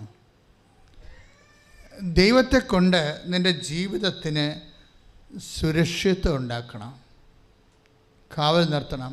ഇതിന് ഫിഡലിറ്റിയുടെ ഒരു ഇഫക്റ്റാണത്. അതുകൊണ്ടാണ് why I am promoting fidelity instead of faith. എന്തുകൊണ്ടാണ് ഞാൻ നിങ്ങൾക്ക് വിശ്വസ്തത പ്രൊമോട്ട് ചെയ്യാൻ കാരണം? അത് ഈ പ്രൊട്ടക്ഷൻ്റെ പ്രോബ്ലമാണ്. വിശ്വസ്തത. ഈ നമുക്ക് ജോലി കിട്ടിയാൽ മാത്രം പോരാ, ഭർത്താവിനെ ഭാര്യയോ കല്യാണം കെട്ടിയാൽ മാത്രം പോരാ, കുഞ്ഞുങ്ങളെ ഉണ്ടായാൽ മാത്രം പോരാ. ഇവരെല്ലാം നമുക്ക് ഉപയോഗപ്പെടണം, അനുഭവവേദ്യമാകണം. And blessings and experience of blessings is 2 കാര്യമാണത്. അതുകൊണ്ട് നമുക്ക് അനുഗ്രഹം കിട്ടണമല്ല പ്രശ്നം, അത് അനുഭവിക്കാനുള്ള യോഗ്യതയാണ് പ്രശ്നം. ഹെബ്രായർ 10:23 നമ്മൾ ധ്യാനിച്ചുകൊണ്ടിരിക്കുന്നത്. പറഞ്ഞ് നമ്മോട് വാഗ്ദാനം ചെയ്തിരിക്കുന്നവൻ വിശ്വസ്തനാകയാൽ നമ്മുടെ പ്രത്യാശ ഏറ്റു പറയുന്നതിൽ നാം സ്ഥിരതയുള്ളവരായിരിക്കണം. ഈ വിശ്വസ്തതയുടെ ഭാഗമാണ് സ്ഥിരത. മനസ്സിലായില്ലേ? അതായത് വളരെ പരിശുദ്ധാത്മാവ് ഒത്തിരി വിത്ത് ഒരു സ്പ്ലെൻഡർ ഇൻ്റലിജൻറ്റിലാണിത് അഭിഷേകം പ്രകാരം എഴുതിയിരിക്കുന്നത്. ഒന്ന് ചിന്തിച്ച് നോക്കിയാൽ മക്കളെ, ഇറ്റ് ഈസ് വണ്ടർഫുൾ. നോക്കിയേ, ഒന്ന് ഏറ്റവും പറഞ്ഞു, നമ്മോട് വാഗ്ദാനം ചെയ്തിരിക്കുന്നവൻ. അവൻ ആരാണ്? വിശ്വസ്തൻ. അവൻ വിശ്വസ്തനാകയാൽ നമ്മുടെ പ്രത്യാശ ഏറ്റുപറയുന്നതിൽ നാം സ്ഥിരതയുള്ളവരായിരിക്കണം. അച്ഛൻ എപ്പോഴും പറയത്തില്ല, ബൈലാറ്ററൽ ആയിട്ടുള്ള ഫിഡലിറ്റിയാണ് വർക്കൗട്ട് ചെയ്യേണ്ടത്. ഉഭയകക്ഷി. ദൈവം വിശ്വസ്തനാണെങ്കിൽ നമ്മളും എന്താ പറയണത്, നമ്മളും പ്രത്യാശ ഏറ്റുപറയുന്നത് നമ്മളും സ്ഥിരതയുള്ളവരായിരിക്കണം. എന്ന് വെച്ചാൽ നമ്മളും വിശ്വസ്തരുള്ളവരായിരിക്കണമെന്ന്. അത് ബൈലാറ്ററൽ ഫിഡലിറ്റിയാണ്. ഉടമ്പടിയുടെ ഒരു ആത്മാവാണത്. എന്താണ്? ദൈവം വിശ്വസ്തനാണ്, അതുകൊണ്ട് നമ്മളും വിശ്വസ്തരായിരിക്കണം. ഈ വിശ്വസ്തതയാണ് എന്തിനാണ്? വിശ്വസ്തത എങ്ങനെ നമ്മൾ ഏറ്റുപറയണത്? വിശ്വസ്തത അല്ലെങ്കിൽ നമ്മൾ ദൈവത്തോട് കാണിക്കണ വിശ്വസ്തത വാക്കിലോ പ്രവൃത്തിയിലോ എന്തിനാണ് ലക്ഷ്യം വെക്കണത്? നമ്മുടെ പ്രത്യാശ ഏറ്റു പറയുന്നതിലാണ്. നമുക്ക് സകല വാഗ്ദാനങ്ങൾ യേശുവിൽ എന്താണ്? അതേ തന്നെയാണ്, അല്ലേ? അതുകൊണ്ട് അതാണ് നമ്മുടെ പ്രത്യാശ. അത് ഏറ്റുപറയണം. ഏറ്റുപറയണം നമ്മൾ എന്ത് ചെയ്യണം? വിശ്വസ്തത കാണിക്കണം. ബിബിൻ്റെ വിഷയം എന്താ വെച്ചാൽ, ബിബിന് എന്താ ചെയ്തതെന്നറിയാമോ? ബിബിൻ ചെയ്തത് പത്രം കോവിഡ് കാലത്താണ് ഇവിടെ വരണത്. ഇവൻ ഈ 3-4 പേരൊക്കെ പല ദിവസങ്ങളൊക്കെ അവന് പത്രം കൊടുത്തു കഴിഞ്ഞപ്പോൾ അവൻ ഈ അമ്മയെ തിരക്കി ഇവിടെ വരും. അപ്പോൾ ഇവിടെ അടച്ചിട്ടിരിക്കുക. അപ്പോൾ വാദിക്കാനിരിക്കുന്ന മാതാവിൻ്റെ അടുത്ത് പ്രാർത്ഥിച്ചിട്ട് അവൻ പോകും. അവൻ്റെ ബിടെക് കാര്യങ്ങളും പരീക്ഷകളൊക്കെ അവൻ ഓൺലൈനിൽ ഉടമ്പടി ചെയ്യും. ഇപ്പോൾ ഈ ദിവസങ്ങളിൽ ഓൺലൈൻ ഉടമ്പടി സാക്ഷ്യങ്ങൾ ഒത്തിരി ഉണ്ട്.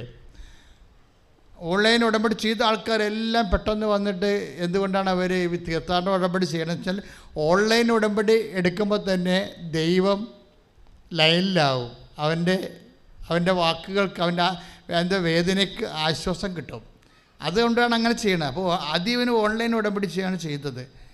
എന്നിട്ട് ഇവൻ്റെ പ്രോബ്ലം വെച്ച് കഴിഞ്ഞാൽ, വൈ ഉടമ്പടി? എന്തുകൊണ്ടാണ് ഉടമ്പടി എന്ന് നിങ്ങൾ അറിയണം. എവിടെയാണ് ഉടമ്പടി തുടങ്ങേണ്ടത്? What is the cause and space of the covenant? എന്താണ് അതിൻ്റെ കാരണങ്ങൾ ഉടമ്പടിയുടെ? അത് നമ്മുടെ ഡീമെറിറ്റ്സ് ആണ്. മനസ്സിലായില്ലേ? ഉടമ്പടിയുടെ കാരണം നമ്മൾ എന്തിനാണ് ദൈവത്തോട് ഉടമ്പടി ചെയ്യണത്? നമ്മുടെ മെറിറ്റ് ലൂസ് ചെയ്യുമ്പോഴാണ് നമ്മൾ ഉടമ്പടി ചെയ്യുക. നമുക്കറിയാമല്ലോ, ഇപ്പോഴും ഞാനിവിടെ OIT, MOH, അത് PSC, BTech കാര്യക്കൊക്കെ എല്ലാം എല്ലാ ദിവസവും പ്രാർത്ഥിക്കും. ഞായറാഴ്ച മാത്രമേ ഞാൻ ആൾക്കാരെ കാണാതെ ഉള്ളൂ, ബാക്കി എല്ലാ ദിവസവും കാണാം. പക്ഷേ നിങ്ങൾ കാര്യം ചെയ്യണം, ഞാനിവിടെ ഉണ്ടോ ഇല്ലേ എന്ന് വിളിച്ച് നോക്കി ബുക്ക് ചെയ്ത് ഉറപ്പ് വരുത്തണം. കാര്യം എനിക്ക് ബിഷപ്പ് ഹൗസിലും കൂടുതൽ ഉത്തരവാദിത്തങ്ങളായിപ്പോൾ. തന്നെയല്ല, പല സ്ഥലങ്ങളിൽ കൃപാസനത്തിന് ശുശ്രൂഷകളല്ല പ്രോജക്റ്റുകൾ നടക്കുന്നുണ്ട്. അപ്പോൾ ചില ദിവസങ്ങൾക്ക് എനിക്ക് ബൈ പേഴ്സൺ പോകാതിരിക്കാൻ പറ്റത്തില്ല. ഗവൺമെൻറ് ഓഫീസർമാർ അത് വിസിറ്റ് ചെയ്യണം. അപ്പോൾ ഗവൺമെൻറ് പ്രോജക്റ്റാണ് 1-2 എണ്ണം. അപ്പോൾ ഗവൺമെൻറ് ഓഫീസർമാർ വിസിറ്റ്, ഇപ്പോൾ സിമിത്തേരി പണിയുന്നുണ്ട് എൻ്റെ പള്ളിയിൽ ഇടവകെ, അതെല്ലാം റിമോട്ടിൽ ചെയ്യുകയാണ്. പക്ഷേ ചില ദിവസങ്ങൾ ഞാൻ ചെല്ലേണ്ടി വരും. അപ്പോൾ ആ സമയത്ത് ഞാൻ മസ്റ്റ് പോകുമ്പോൾ അത് എൻ്റെ മക്കളൊന്ന് അറിയണം. അപ്പോൾ ജസ്റ്റ് ഒന്ന് വിളിച്ച് 9447285400 വിളിച്ച് ചോദിക്കും. അതാണ് നമ്പർ. അത് ആ നമ്പറിൽ വേറെ ആരും വിളിച്ചെടുക്കത്തില്ല. നിങ്ങൾ ചോദിക്കുമ്പോൾ അവിടെ അച്ഛൻ നാളുണ്ടോ, രോഗിയെ കൊണ്ടുവരാനാണെന്ന് പറയണം അത്. അപ്പോൾ അങ്ങനെ പറയുമ്പോൾ ഞങ്ങൾക്ക് ഉറപ്പാകത്തില്ല. ചില ആൾക്കാരെ വന്നിട്ട് ചിലപ്പോൾ ഞാൻ ഇല്ലാത്ത ദിവസം ഒന്ന് പോകും. ഇപ്പോഴേ വിഴിഞ്ഞ സമരം നടക്കുകയല്ലേ. അപ്പോൾ ഞങ്ങൾ അതിനു വേണ്ടി കരിദിനത്തിൻ്റെ ദിവസം ഞങ്ങൾ വേറെ സമരം കളക്ടറേറ്റ് ധർണയ്ക്ക് പോയി. ഇപ്പോൾ ഇന്നലെ ജയശങ്കറിൻ്റെ വീഡിയോ നിങ്ങൾ കണ്ടു കാണുമായിരിക്കും. അതായത് ഞാൻ ഹൈക്കോടതിയിൽ നിന്നൊരു വിധി സമ്പാദിച്ചിട്ടുണ്ട് ഈ വിഷയത്തിന്. കാര്യം ഈ കൊച്ചി തുറമുഖത്തിൻ്റെ വരവോടുകൂടിയാണ് 100 കിലോമീറ്ററിലെ 5 കിലോമീറ്റർ വീതിയിലും 100 കിലോമീറ്റർ നീളത്തിലും കേരളത്തിന് ഈ കൊച്ചി ആലപ്പുഴ മേഖലയെ തീരം നഷ്ടപ്പെട്ടത്. ആ സർക്കാർ വികസനത്തിൻ്റെ പേരിൽ ഇരകളായി പോയതാണ്. ഒരു വീടിന് മനോരമയിൽ കഴിഞ്ഞ ദിവസങ്ങൾ എഴുതിയിട്ടുണ്ട്. എന്താണ് ഈ 1922 100 കൊല്ലം മുമ്പ് ഒറ്റ കടൽക്ഷോഭത്തിൽ ഒരു വീടിന് 2000 തെങ്ങ് നഷ്ടപ്പെട്ടെന്ന്. ഇപ്പോൾ സാമ്പത്തികമായ തകർച്ച അങ്ങനെ എത്രയോ വീടുകൾക്ക് പോയി, കരകൾ പോയി, തെങ്ങുകൾ പോയി, വീടുകൾ പോയി, എല്ലാം കടലൊഴിച്ചു പോയത് ഒരു തുറമുഖം ഉണ്ടാക്കിയാണ്. വിഴിഞ്ഞം പോലെ ഒരു തുറമുഖം എന്ന് പറയുമ്പോൾ രാജ്യത്തിൻ്റെ വികസനത്തിന് we are not against. Mary Magdalene പള്ളിയും ഒരു ഇടവക അങ്ങനെ തന്നെ തുമ്പ റോക്കറ്റ് വിക്ഷേപണ കേന്ദ്രത്തിന് കൊടുത്തൊരു സഭയാണിത്. നിരുപാധികം ഒഴിഞ്ഞു കൊടുത്തതാണ്. അപ്പം we are not against development of the country. ഞങ്ങളുടെ രാജ്യത്തിൻ്റെ രക്ഷയ്ക്ക് വികസനത്തിനെതിരല്ല. പക്ഷേ എന്താ വേണ്ടത്? ജീവിക്കാനുള്ള അവകാശമാണ്. പിറന്ന മണ്ണിൽ നമുക്ക് ജീവിക്കാനുള്ള അവകാശമില്ലേ? അതിനുവേണ്ടിയുള്ള പോരാട്ടമാണ് വിഴിഞ്ഞത്ത് നടക്കുന്നത്.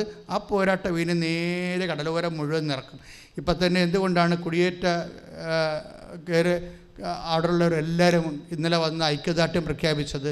ഈ സമരം നിസ്സാരമല്ലെന്നാണ്. എവിടെയെല്ലാം ഇങ്ങനെ വികസന കോർപ്പറേറ്റുകളും അതുപോലെ തന്നെ ലാഭം മാത്രം ലക്ഷ്യം വെച്ചുകൊണ്ട് മനുഷ്യൻ്റെ ജീവിതം വഴിയാധാരമാകുന്നുവോ അവിടെയെല്ലാം അവകാശങ്ങൾ കൊണ്ട് പോരാടാനുള്ള ബാധ്യത ബേസിക്കായിട്ട് ക്രിസ്ത്യാനിക്കുണ്ട്. ശരിക്കും അത് സുവിശേഷ പ്രവർത്തനത്തിൻ്റെ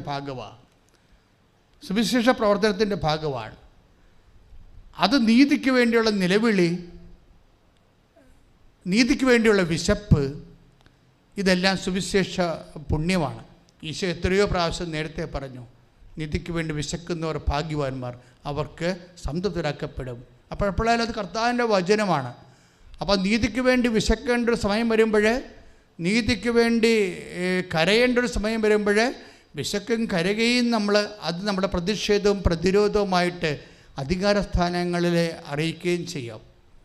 അപ്പം അങ്ങനെയുള്ള ചില സമയത്തൊക്കെ വരുമ്പോൾ ചില ദിവസങ്ങളിൽ അച്ഛനുണ്ടാകത്തില്ല. കാര്യം എന്ന് വെച്ച് കഴിഞ്ഞാൽ ഈ വിഷയത്തിൽ 30 കൊല്ലമായിട്ട് കൃപാസന ഇൻവെസ്റ്റാണ്. 87 മുതൽ ഞാൻ ഈ വിഷയത്തിന് ഫോളോ അപ്പ് ചെയ്യുന്ന ആളാണ്. അതുകൊണ്ടാണ് ഹൈക്കോടതി പോകാൻ കാരണം. 1.25 ലക്ഷം രൂപ മറ്റേ ഹൈക്കോടതി പോയിരിക്കണം. എന്താ പ്രശ്നം വെച്ച് കഴിഞ്ഞാൽ അത്രയും വിഷയം സീരിയസ് ആയത്. നമുക്ക് അതായത് 100 കൊല്ലത്തെ കോമ്പൻസേഷനാണ് വേണ്ടത്. ഇപ്പം ഗർഭിണികൾക്ക് കടലോരത്തെ ഗർഭിണികൾക്കൊന്ന് പ്രസവിച്ച് കിടക്കാൻ മാന്യമായ ആശുപത്രി ഉണ്ടോ? ഇവിടെ ആരും കൈ നീട്ടേണ്ട ഒരു കാര്യം തീരത്തിന് ഇല്ലായിരുന്നോ?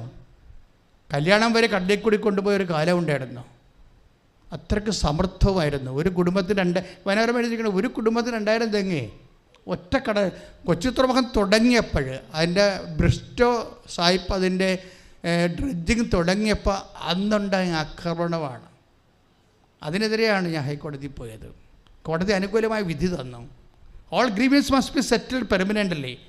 100 കൊല്ലമായിട്ട് ഈ മേഖലയിൽ ഉണ്ടായിരിക്കുന്ന മുഴുവൻ വേദനകൾക്ക് പരിഹാരം ഉണ്ടാകണമെന്ന് കോടതി പറഞ്ഞിട്ടുണ്ട്. ഈ ദിവസം അതുകൊണ്ടാണ് ഇന്നലെ ജയശങ്കരൊക്കെ ഈ കോടതി വിധി ഡിസ്കസ് ചെയ്തത് വീഡിയോയിൽ. ഞാൻ പറഞ്ഞത് നിങ്ങൾക്ക് ഈ ആത്മീയ ബോധവും ഭക്തിബോധമൊക്കെ നല്ലതാണ്, പക്ഷേ അതേസമയം തന്നെ സാമൂഹ്യ പ്രതിബദ്ധത സുവിശേഷ പരതയുടെ ഭാഗമാണ്, സുവിശേഷ സാക്ഷ്യത്തിൻ്റെ ഭാഗമാണ്, യേശുവിൻ്റെ പ്രഘോഷണത്തിൻ്റെ ഭാഗമാണ്, യേശുവിൻ്റെ സ്വത്വത്തിൻ്റെ ഭാഗമാണ്. ശ്രുതികട്ടെ. ഹല്ലേലൂയ ഹല്ലേലൂയ ഹല്ലേലൂയ സമർപ്പിച്ചു പ്രാർത്ഥിക്കുന്നു. പരിശുദ്ധ അമ്മേ ദൈവമാതാവേ, ആ മക്കൾക്ക് വേണ്ടി മധ്യസ്ഥം പ്രാർത്ഥിക്കണമേ എന്ന് പ്രാർത്ഥിക്കുന്നു. ഹല്ലേലൂയ. അത്യുന്നതൻ നീ, നിന്നെ പോലൊരു ദൈവമില്ല. ഉന്നതൻ നീ, അത്യുന്നതൻ നീ, നിന്നെ പോലൊരു ദൈവമില്ല. അത്ഭുതമാ അതിശയമാ നീ മാത്രമേ ദൈവമെന്നും. അത്ഭുതമാ അതിശയമാ നീ മാത്രമേ ദൈവമെന്നും. അപ്പോൾ ഓരോ പ്രേക്ഷിത പ്രവർത്തനങ്ങളിലൂടെ നമ്മളെന്താ ചെയ്യണത്? നമ്മുടെ പ്രത്യാശ ഏറ്റുപറയുകയാണ്. അത് ഓർക്കണം. അല്ല ഞങ്ങൾ പറഞ്ഞ് നിങ്ങളോട് പ്രേക്ഷിത പ്രവർത്തനം ചെയ്യാൻ പറഞ്ഞു, ഇനിയിപ്പോൾ ഉടമ്പടിയുടെ ഭാഗമായിട്ട് അതും ചെയ്യണമല്ലോ വിചാരിച്ചുകൊണ്ട് മോന്തം കയറ്റി അളിഞ്ഞ മോന്തമായിട്ട് ഇങ്ങനെ ഒപ്പിച്ചെടുക്കരുത്. അത് പ്രേക്ഷിത പ്രവർത്തനം അല്ല. അത് ശരിക്കും പിന്നെ എന്താ, അത് നമ്മുടെ പ്രേക്ഷിത പ്രവർത്തനങ്ങൾ നമ്മുടെ പ്രത്യാശയുടെ ഭാഗമാണ്. ആരുടെ പ്രത്യാശ? ദൈവത്തിൻ്റെ വിശ്വസ്തതയിലുള്ള പ്രത്യാശ. ദൈവം എന്നോട് വിശ്വസ്തത കാണിക്കും.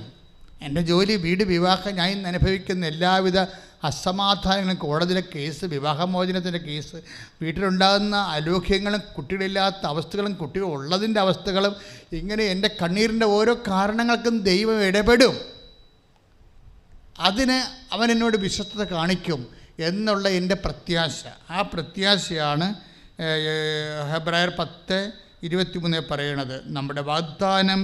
നമ്മോട് വാഗ്ദാനം ചെയ്തിരിക്കുന്ന വിശ്വസ്തനാകിയാൽ നമ്മുടെ പ്രത്യാശ ഏറ്റു പറയുന്നതിൽ നാം സ്ഥിരതയുള്ളവരായിരിക്കണം. അവൻ പറയണ പോലെ ചെയ്യുന്നതിൽ നമ്മൾ സ്ഥിരതയുള്ളവനായിരിക്കണം. അപ്പോൾ സ്വാഭാവികമായിട്ട് എന്താണ്, ദൈവമായിട്ടാണ് നമ്മളൊരു കക്ഷി. ഉടമ്പടിയിൽ എന്താ സംഭവിക്കണത്? നമ്മളൊരു കക്ഷി, ദൈവം ഒരു കക്ഷി, അല്ലേ? ദൈവത്തോട് ഉടമ്പടി ചെയ്യാൻ നമുക്ക് വല്ല യോഗ്യത ഉണ്ടോ? അതാണ് ഈ അച്ഛന്മാരൊക്കെ ആദ്യകാലങ്ങളിൽ, ചില അച്ഛന്മാരെ, എല്ലാ അച്ഛന്മാരും അല്ല, ഇപ്പോൾ സഭയ്ക്ക് മുഴുവൻ മനസ്സിലായി. നല്ല പ്രാർത്ഥനയാണ്, ജനങ്ങളെ വിശുദ്ധീകരിക്കുന്നുണ്ട്, സുവിശേഷം സാക്ഷീകരിക്കുന്നുണ്ടെന്ന് മനസ്സിലായി. ഇപ്പം എനിക്ക് ആദ്യകാലം പോലുള്ള വിമർശനങ്ങളില്ല. പണ്ടെനിക്ക് എപ്പോഴും അച്ഛന്മാർ ഓരോരുത്തരൊക്കെ വാട്സപ്പിലൊക്കെ ഓരോ മെസ്സേജൊക്കെ വിടുമായിരുന്നു. ചില സമയത്തൊക്കെ എന്നെ പിതാവ് വിളിക്കുമായിരുന്നു, അതെന്താണ് ഇതെന്താണെന്നൊക്കെ ചോദിച്ചുകൊണ്ട്. പിതാവ് എന്നോട് പക്ഷേ എപ്പോഴും എന്നോട് വളരെ വാത്സല്യത്തോടെയും കാര്യങ്ങൾ മനസ്സിലാക്കിയും ഉപദേശം നിർദ്ദേശം നൽകി ചേർത്ത് നിർത്തുകയുള്ളൂ.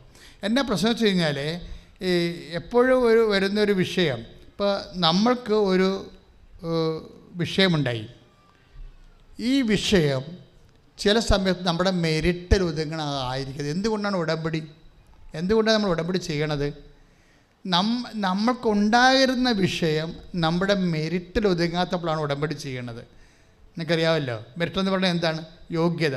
ഗതികേട് കൊണ്ട് ഞാൻ ചില സമയത്ത് ഈ സാധനമൊക്കെ ഇംഗ്ലീഷ് ബൈബിൾ പഠിച്ചു വെച്ചിരിക്കുന്നത്, കാരണം ഇംഗ്ലീഷ് വാക്കാണ് പറയണത്. പക്ഷേ ചേച്ചിമാർക്ക് ചിലർക്ക് മെരിറ്റ് എന്താണെന്നൊക്കെ ഒന്നും അറിയാൻ പറ്റും. അച്ഛൻ ഇതിനെക്കുറിച്ചാണ് പറയണത് പോലെ അവർ അറിയും. അത് യോഗ്യത. ഒരു വിഷയം നടക്കണമെങ്കിൽ നിങ്ങളുടെ വീട് വെക്കുക, നിങ്ങൾക്ക് വിവാഹം കഴിക്കുക, നിങ്ങൾക്ക് കുഞ്ഞുങ്ങളുണ്ടാവുക, നിങ്ങൾക്ക് ജോലി കിട്ടുക, നിങ്ങൾക്ക് പ്രൊമോഷൻ കിട്ടുക, നിങ്ങൾ ബിസിനസ്സിലേക്ക് പോവുക, നിങ്ങളുടെ വിസ അടിച്ചു വരിക, ഇങ്ങനെ ഓരോ ഈവൻസിന് 2 കാര്യങ്ങൾ വേണം. എന്ത് വേണം? മെറിറ്റ് ആൻഡ് ഗ്രേസ് വേണം, അല്ലേ? അത് നമുക്ക് യോഗ്യത ഉണ്ടാകണം, പിന്നെ എന്താണ്? വരപ്രസാദം ഉണ്ടാകണം. പക്ഷെ ഒരു കുഴപ്പമുണ്ട്. എന്താ കുഴപ്പം? Why covenant? എന്തുകൊണ്ടാണ് കവനൻ്റ്? നമ്മൾക്ക് ചില സമയത്ത് മെറിറ്റിൽ ചില സമയത്ത് നമ്മൾക്ക് കുറവായിരിക്കും മെറിറ്റ്. മനസ്സിലായില്ലേ? അതാ പ്രശ്നം. ബിബിൻ്റെ പ്രശ്നം കണ്ടു. ബിബിൻ എന്താ പറയണത്? ബിബിൻ പറയണത് എനിക്ക് കുറേ ഇൻറ്റേർണൽ മാർക്ക് കുറവായിരുന്നു എന്നാണ് പറഞ്ഞത്. 20 പേപ്പർ എഴുതിയെടുക്കാനുണ്ട്. ബിടെക്കാർക്ക് മറ്റു അക്കാഡമിഷ്യൻസൊക്കെ അറിയാൻ പറ്റിയത് എന്താ പറയണമെന്ന്. അതായത് ഇന്ത്യൻ അസസ്മെൻ്റ് മാർക്കുണ്ടല്ലോ, അത് റെക്കോർഡിലൂടെ അല്ലെങ്കിൽ ഹോംവർക്കിലൂടെയൊക്കെ വരണ മാർക്കുകളാണ്. അതിവന് ഇല്ല, മെറിറ്റില്ലെന്ന് എൻ്റെ അർത്ഥം. മനസ്സിലായില്ലേ? ഇൻറ്റേർണൽ മാർക്ക് ഇല്ലെന്നാണ് അവൻ പറയണത് പല വിഷയങ്ങൾക്കും. പിന്നെ അതുകൊണ്ടാണ് അവന് ഹോപ്പില്ലാത്തത്. ഞാൻ എങ്ങനെ എന്ത് എഴുതാനാണ്? എനിക്ക് ഇൻറ്റേർണൽ അസസ്മെൻറ്റ് മാർക്കില്ലല്ലോ, ഇൻറ്റേർണൽ മാർക്കില്ലല്ലോ. പിന്നെ ഞാൻ എങ്ങനെയാണ് 20 പേപ്പർ എഴുതണത്? അമ്മയോട് പറഞ്ഞപ്പോൾ അമ്മ പറഞ്ഞു നീ എഴുതാൻ പറഞ്ഞെന്ന്. അതിലും രസമാണ് അതൊരു സാക്ഷ്യം കേൾക്കാൻ. അവസാനം ഞാൻ എഴുതാൻ പോകാൻ ഞാനൊരു പണി ചെയ്ത് കുറേ പത്രം വാങ്ങിച്ചു ഓട്ടോറിക്ഷക്കാർക്ക് കൊടുത്തത്. എന്തിനാ അപ്പം ഞങ്ങൾ ചോദിച്ചു എന്തിനാണ് നീ ഓട്ടോറിക്ഷ കൊടുത്തത്? അതിൽ ഓട്ടോറിക്ഷക്കാരാകുമ്പോൾ ഒരു ഗുണമെന്ന് വെച്ചാൽ ഒന്നെങ്കിൽ കുറച്ച് പത്രം അവിടെ വെച്ചേക്കും, വന്നവർക്ക് അവർ തന്നെ കൊടുത്തോളൂ. അപ്പോഴങ്ങനെയെങ്കിലും കർത്താവിനെ മറ്റു ജനങ്ങളിലേക്ക് എത്തിക്കില്ല എന്നാണ് ഇവൻ പറയണത്. പിന്നെ ഞാൻ എന്ത് ചെയ്ത്, കോവിഡായപ്പോൾ ലോക്ക്ഡൗൺ ആയില്ലേ, അപ്പോൾ ഞാൻ പോസ്റ്റ് ഓഫീസ് വഴി ഓരോരുത്തർക്ക് അഡ്രസ്സ് നോക്കി സെൻഡ് ചെയ്തെന്നു. ഓരോ മനുഷ്യന്മാർ ചെയ്യണ പരിപാടി കണ്ടില്ലേ? അവർ നമ്മൾ പറയണതല്ല ചെയ്യണത്, അതിൻ്റെ ഇരട്ടി കാര്യങ്ങളാണ് ചെയ്യണത്. ഇതെന്താ ഈശോ പണ്ട് പറഞ്ഞതാണ്, നിന്നോട് 1 മൈൽ ദൂരെ പോകാൻ പറഞ്ഞാൽ നീ 2 മൈൽ പോകണം. അത് വായിച്ച മോളെ. 1 മൈൽ ദൂരം പോകാൻ നിന്നെ നിർബന്ധിക്കുന്നവനോട് കൂടെ, ഏറ്റു പറഞ്ഞ 1 മൈൽ ദൂരെ പോകാൻ, 1 മൈൽ ദൂരം പോകാൻ നിന്നെ നിർബന്ധിക്കുന്നവനോട് കൂടെ 2 മൈൽ ദൂരം പോവുക. 2 മൈൽ ദൂരം. പ്രേക്ഷിത പ്രവർത്തനത്തിൻ്റെ മോഡ് ഓഫ് ആക്ഷൻ അങ്ങനെയാണ്. അല്ല 1 മൈൽ ദൂരം പോകാൻ പറയുമ്പോൾ എങ്ങനെ 1/2 മൈൽ പോകാം? മലയാളിയല്ലേ, മലയാളിയുടെ പ്രശ്നം അതാണല്ല.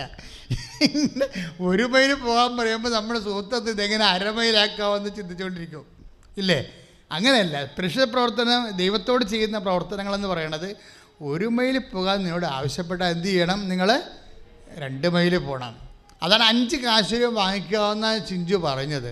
അപ്പോൾ അമ്മ പറഞ്ഞ് 10 മേടിക്കുന്നത് പറഞ്ഞു. അത് ലോഡ് കൂട്ടിക്കൊടുക്കരുത്. ഇവനെന്താ ചെയ്തിരിക്കണത്? വിപിനെന്താ ചെയ്തിരിക്കണത്? അവന് പോകാൻ കോവിഡായതുകൊണ്ട് ലോക്ക്ഡൗൺ ആയിപ്പോയി. പക്ഷേ എന്ത് ചെയ്യും? കോവിഡ് കഴിയട്ടെന്ന് പറഞ്ഞ് ഇരുന്നില്ല. അഡ്രസ്സ് നോക്കി എടുത്തിട്ട് അറിയാവുന്ന അഡ്രസ്സൊക്കെ എടുത്തിട്ട് പോസ്റ്റൽ ഈ സാധനം വിട്ടു.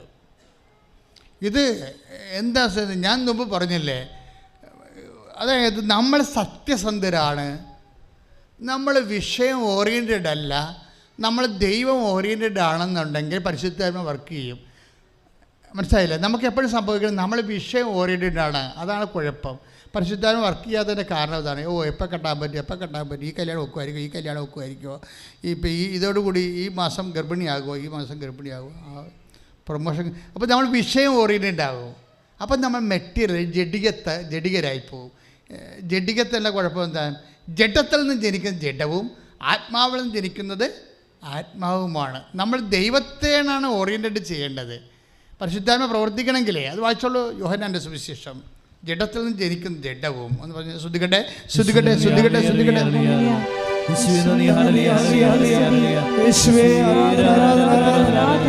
ഹല്ലേലൂയ ഹല്ലേലൂയ ഹല്ലേലൂയ ഹല്ലേലൂയ യേശുവേ നന്ദി, യേശുവേ സ്തുതി. ഹല്ലേലൂയ ഹല്ലേലൂയ ഹല്ലേലൂയ ഹല്ലേലൂയ. പരിശുദ്ധ പരമദിവ്യകാരുണ്യത്തിന് ആരാധനയും സ്തുതിയും പുകഴ്ചയും ഉണ്ടായിരിക്കട്ടെ. വായിച്ചോളൂ. ഗലാത്യ 6:8. എന്തെന്നാൽ സ്വന്തം ജഡത്തിനായി വിതയ്ക്കുന്നവൻ ജഡത്തിൽ നിന്ന് നാശം കൊയ്തെടുക്കും, ആത്മാവിനായി വിതയ്ക്കുന്നവനാകട്ടെ ആത്മാവിൽ നിന്ന് നിത്യജീവൻ കൊയ്തെടുക്കും. ഇതാണ് ഗലാത്യ 4:8. എന്താ പ്രശ്നം വെച്ചാൽ നമ്മൾ ജഡം വെച്ചാണ് ഈ വിഷയം കൈകാര്യം ചെയ്യണമെങ്കിൽ ആത്മാവ് പ്രവർത്തിക്കത്തില്ല. ജഡമെന്ന് പറഞ്ഞാൽ എന്താണ്? നമ്മുടെ ജോലി, നമ്മളെന്താ ഉടമ്പടി വെച്ചിരിക്കുന്ന എല്ലാം ജഡമല്ലേ. ജോലി, വീട്, വിവാഹം, പ്രൊമോഷൻ, സാമ്പത്തികം, ഇങ്ങനെയുള്ള കാര്യങ്ങൾ. അതെപ്പോൾ നടക്കും എന്ന് അത് നടക്കണില്ലല്ല, ഇത് നടക്കണില്ലല്ല, അവർ വന്നില്ലല്ല. അപ്പോൾ എന്ത് കൊടുത്താലും തൃപ്തിയാവത്തില്ല. മനസ്സിലായ? അങ്ങനെ അത് ഒന്നിനു വായിച്ച വചനം. സ്വന്തം ജഡത്തിനായി വിതയ്ക്കുന്നവൻ ജഡത്തിൽ നിന്ന് നാശം കൊയ്തെടുക്കും. നിങ്ങൾക്ക് ചില ആൾക്കാർക്ക് പറ്റേണ്ടത് അതാണ്. നിങ്ങൾ വെക്കണ വിഷയത്തെ മാത്രമേ നിങ്ങൾ കോൺസെൻട്രേറ്റ് ചെയ്യത്തുള്ളൂ. അതെപ്പോൾ നടക്കും, അതെങ്ങനെ നടക്കും, അത് നടന്നാൽ പോലും നിങ്ങൾ വിചാരിക്കുന്ന പോലെ നടന്നില്ലെങ്കിൽ നിങ്ങൾ അളിഞ്ഞ മോന്തയായിട്ട് ദൈവത്തിന് മുമ്പിൽ നിൽക്കും. അതാണ് ജഡത്തിനായി വിതയ്ക്കുന്ന നാശം. പിന്നെ എന്താ അടുത്ത വായിച്ചേ? ആത്മാവിനായി വിതയ്ക്കുന്നവനാകട്ടെ എന്ന് പറഞ്ഞ ആത്മാവിനായി വിതയ്ക്കുന്നവനാകട്ടെ ആത്മാവിൽ നിന്ന് നിത്യജീവൻ കൊയ്തെടുക്കും. അതായത് നമ്മൾ ഉടമ്പടി ചെയ്യുമ്പോൾ നമ്മളൊരു കക്ഷി, ദൈവം ഒരു കക്ഷി അല്ലേ? നമ്മൾ എന്താ ചെയ്യേണ്ടത്? ദൈവത്തിന് എന്താണ് ഇതുകൊണ്ട് പ്രയോജനം? നമ്മുടെ പ്രയോജനം ആരാ നോക്കേണ്ടത്? ദൈവമല്ലേ നോക്കേണ്ടത്, നമ്മളല്ലല്ലോ അല്ലേ? ഉടമ്പടി എടുക്കുമ്പോൾ ആ ഉടമ്പടി കൊണ്ട് ദൈവത്തിന് എന്താ പ്രയോജനം? ബിബിൻ അതാണ് ചെയ്തത്. ബിബിൻ എന്താ ചെയ്തതെന്ന് വെച്ച് കഴിഞ്ഞാൽ, ദൈവം ഒരു കക്ഷിയാണ് ഉടമ്പടിയിൽ. നമുക്ക് ദൈവത്തോട് കക്ഷിയാകാൻ പറ്റുമോ? ഒരിക്കലും പറ്റത്തില്ല, ടാലി ആകത്തില്ല. എന്താ അതുകൊണ്ട് എബ്രാഹാവും ദൈവമായിട്ട് ഉടമ്പടി ചെയ്തപ്പോൾ എബ്രാഹത്തിനോട് ദൈവം പറഞ്ഞു, നീയുമായിട്ട് ഉടമ്പടി ചെയ്യേണ്ട കാര്യം എനിക്കില്ല. കാര്യം ദൈവം ആര്? ഒരു മനുഷ്യനാര്? പക്ഷേ നിന്നോട് ഉടമ്പടി ചെയ്യണത് മുഴുവനും എൻ്റെ സ്നേഹം കൊണ്ടാണ്. അതുകൊണ്ട് നീ ഒരു കാര്യം ചെയ്യണം, ഒരു കോംപ്രമൈസ് ചെയ്യണം. എന്താണ്? നീ എന്നോട് ഉടമ്പടി ചെയ്യാൻ പറ്റുന്ന ഒരാളാണെന്ന് തെളിയിക്കണം. മനസ്സിലായില്ലേ? എന്നോട് ഉടമ്പടി ചെയ്യാൻ പറ്റുന്ന ഒരാളാണ് നീ എന്ന് തെളിയിക്കണം. നീ ഒരു കക്ഷിയല്ലേ ഉടമ്പടിയില്ലേ? ബൈലാറ്റർ ഉടമ്പടിയല്ലേ? ഉഭയകക്ഷിയല്ലേ? തുല്യകക്ഷിയല്ലേ? അപ്പോൾ ഒരിക്കലും തുല്യകക്ഷി ആകത്തില്ല. എങ്കിലും ഞാൻ നിന്നെ ഉടമ്പടിക്ക് ക്ഷണിച്ചിരിക്കുന്നത്. അപ്പോൾ നീ ഒരു കാര്യം ചെയ്യണം. എന്താണ്? കുറഞ്ഞ പക്ഷം നീ എൻ്റെ മുമ്പാകെ നടന്ന് വിശുദ്ധിയുള്ളവനായിരിക്കണം. 17:1. ശ്രദ്ധിക്കട്ടെ. അബ്രാഹത്തിന് 99 വയസ്സായപ്പോൾ കർത്താവ് പ്രത്യക്ഷപ്പെട്ട് അവനോട് അരുളി ചെയ്തു, സർവശക്തനായ ദൈവമാണ് ഞാൻ, എൻ്റെ മുമ്പിൽ വ്യാപരിക്കുക, കുറ്റമറ്റവനായി വർത്തിക്കുക. Praise the Lord. 17:1 അല്ലേ? ഉൽപ്പത്തി പുസ്തകം 17:1 എബ്രാഹത്തിനോട് പറഞ്ഞതാണ്, എൻ്റെ മുമ്പിൽ നീ ഏറ്റു പറഞ്ഞ്, എൻ്റെ മുമ്പിൽ വ്യാപരിക്കുക, കുറ്റമറ്റവനായി വർത്തിക്കുക. അപ്പോൾ ഉടമ്പടി നൽകുന്ന ഉത്തരവാദിത്തങ്ങളുണ്ട്. കാര്യം ദൈവവും നമ്മളും തമ്മിൽ ടാലിയല്ല. ഒരു കക്ഷി എന്ന നിലയിൽ ദൈവവും നമ്മൾ തമ്മിൽ ഒരു കക്ഷിയല്ല. എങ്കിലും ദൈവം ഒരു കക്ഷിയായിട്ട് നമ്മൾ അംഗീകരിച്ചുകൊണ്ട് ഉടമ്പടിയിലേക്ക് ബൈബിളിൽ നമ്മളെ ക്ഷണിക്കുമ്പോൾ നമുക്ക് ചെയ്യാൻ പറ്റണത് എന്താണ്? Be perfect as your heavenly Father is perfect. Eesho പറഞ്ഞതാണ്. ആ ദൈവത്തിൻ്റെ ഒരു മനസ്സാണ്. എന്താണ്? നിന്റെ സ്വർഗസ്ഥനായ പിതാവ് 5:48. നിങ്ങളുടെ സ്വർഗസ്ഥനായ പിതാവ് എന്ന് പറഞ്ഞോളൂ. നിങ്ങളുടെ സ്വർഗസ്ഥനായ പിതാവ് പരിപൂർണനായിരിക്കുന്നത് പോലെ നിങ്ങളും പരിപൂർണരായിരിക്കുവിൻ. അതായത് കർത്താവിൻ്റെ വചനത്തിന് അന്വേഷണമായി അവൻ പറയുന്നത് പോലെ ചെയ്യുമ്പോൾ we are actually moving to the perfection. നമ്മൾ പൂർണ്ണതയിലേക്ക് നീളുകയാണ്. ഇതാണ് എൻ്റെ മാത്തമാറ്റിക്സ്. ഇപ്പോൾ 5:48 എന്താണ്? പരിശുദ്ധാത്മ. ഇതൊന്നും പഠിച്ച വചനങ്ങളല്ല കേട്ടോ, ഇപ്പോൾ ഓൺലൈനിൽ ഈശോ നൽകിക്കൊണ്ടിരിക്കുന്ന വചനങ്ങളാണ്. അതായത് ഇതിനെ ലിങ്ക് ചെയ്ത് പരിശുദ്ധാത്മാവ് ഇതിനെ ലിങ്ക് ചെയ്യണത് 17:1 എൻ്റെ മുമ്പാകെ വ്യാപരിക്കുക, കുറ്റമനായിരിക്കുക എന്ന് പറഞ്ഞ അതേ വചനത്തിൻ്റെ തന്നെ പുതിയ നിയമ വേർഷനാണ്. എന്താ? B perfect as your heavenly Father is perfect. അതായത് എന്നെപ്പോലെ നിങ്ങൾ പരിപൂർണരായിരിക്കുക എന്ന് വെച്ചാൽ അർത്ഥം എന്താണ്? അവൻ പറയണ പോലെ ചെയ്യുമ്പോൾ നമ്മൾ ദൈവത്തിൻ്റെ പൂർണ്ണതയിലേക്ക് പ്രവേശിക്കുകയാണ്. ഇത് നിസ്സാര കാര്യമല്ല. ഇതിനകത്ത് മുഴുവൻ ഉടമ്പടിയുടെ മുഴുവൻ ആത്മാവെന്ന് പറയണത് പ്രേക്ഷിത പ്രവർത്തനമാണ്. അവൻ പറയണ പോലെ ചെയ്യുന്നതാണ്. സകല വാഗ്ദാനങ്ങൾ യേശുവിൽ അതേ എന്നായതുകൊണ്ട് നമ്മൾ അവൻ്റെ ദൈവമഹത്വത്തിനായി ആമേൻ പറയുന്നു. അതുകൊണ്ട് തന്നെയാണ് പറയുന്നത്, ഇത് ചെല്ലണ പ്രാർത്ഥനയില്ല. നിർഭാഗ്യവശാൽ 2000 കൊല്ലങ്ങളായിട്ട് നമുക്ക് ചെല്ലണ പ്രാർത്ഥനയെ പരിചയമുള്ളൂ. ഇത് ചെയ്യുന്ന പ്രാർത്ഥനയാണ്. എന്തിനു വേണ്ടിയാണ് ചെയ്യണത്? ദൈവത്തിൻ്റെ തുല്യ കക്ഷിയായിട്ട് മാറാൻ, ദൈവിക വാഗ്ദാന പ്രകാരം അവൻ പറഞ്ഞ പൂർണ്ണതയിലേക്ക് നീങ്ങാൻ, അവൻ പറയണ പോലെ ചെയ്തുകൊണ്ട് നമ്മൾ ദൈവത്തെ മഹത്വപ്പെടുത്തി മുന്നേറുകയാണ്. അപ്പോൾ ഇതൊരു മുന്നേറ്റമാണ്. നമ്മുടെ ജീവിതത്തിൻ്റെ ഒരു ആധ്യാത്മിക മുന്നേറ്റത്തിലാണ് നമ്മൾ. അപ്പോൾ അവൻ്റെ ദൈവത്തിൻ്റെ മുമ്പാകെ വ്യാപരിക്കണം. എന്താണ്? നമ്മുടെ കക്ഷി, ദൈവം ഒരു കക്ഷി. കുറഞ്ഞ പക്ഷം ദൈവത്തിൻ്റെ സന്നിധി നമ്മൾ വ്യാപരിക്കണം. ദൈവത്തിൻ്റെ സന്നിധി വിട്ട് പോകരുതെന്നർത്ഥം. ദൈവത്തിൻ്റെ സന്നിധി വിട്ട് പോയത് കായൻ പോയായിരുന്നു, ജൂദാസ് പോയായിരുന്നു, അങ്ങനെ കുറേ ആൾക്കാർ സന്നിധി വിട്ട് പോയായിരുന്നു, ഇല്ലേ? ദൈവത്തിൻ്റെ സന്നിധിയിൽ ഉണ്ടാകുക എന്നുള്ളത് ഒരു കൃപയും ഒരു വിളിയുമാണ്. ദാവീദ് എല്ലാ പാപങ്ങളും ചെയ്യുമ്പോൾ അനുതാപം കൊണ്ട് അവൻ പറയും, അങ്ങനെ തിരുസന്നിധിയിൽ നിന്ന് എന്നെ തള്ളിക്കളയരുത് എന്നല്ലേ?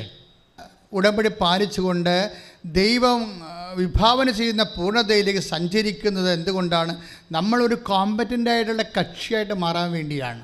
അതുകൊണ്ട് തന്നെയാണ് ദൈവം എബ്രാഹത്തിനോട് പറഞ്ഞത്, നിന്നോട് ഞാൻ ഉടമ്പടി ചെയ്തിരിക്കുന്നു, അതുകൊണ്ട് നീ അപ്ഡേറ്റ് ചെയ്യണം. നീ ഇങ്ങനെ എൻ്റെ മുമ്പാകെ തന്നെ ഉണ്ടാവണം.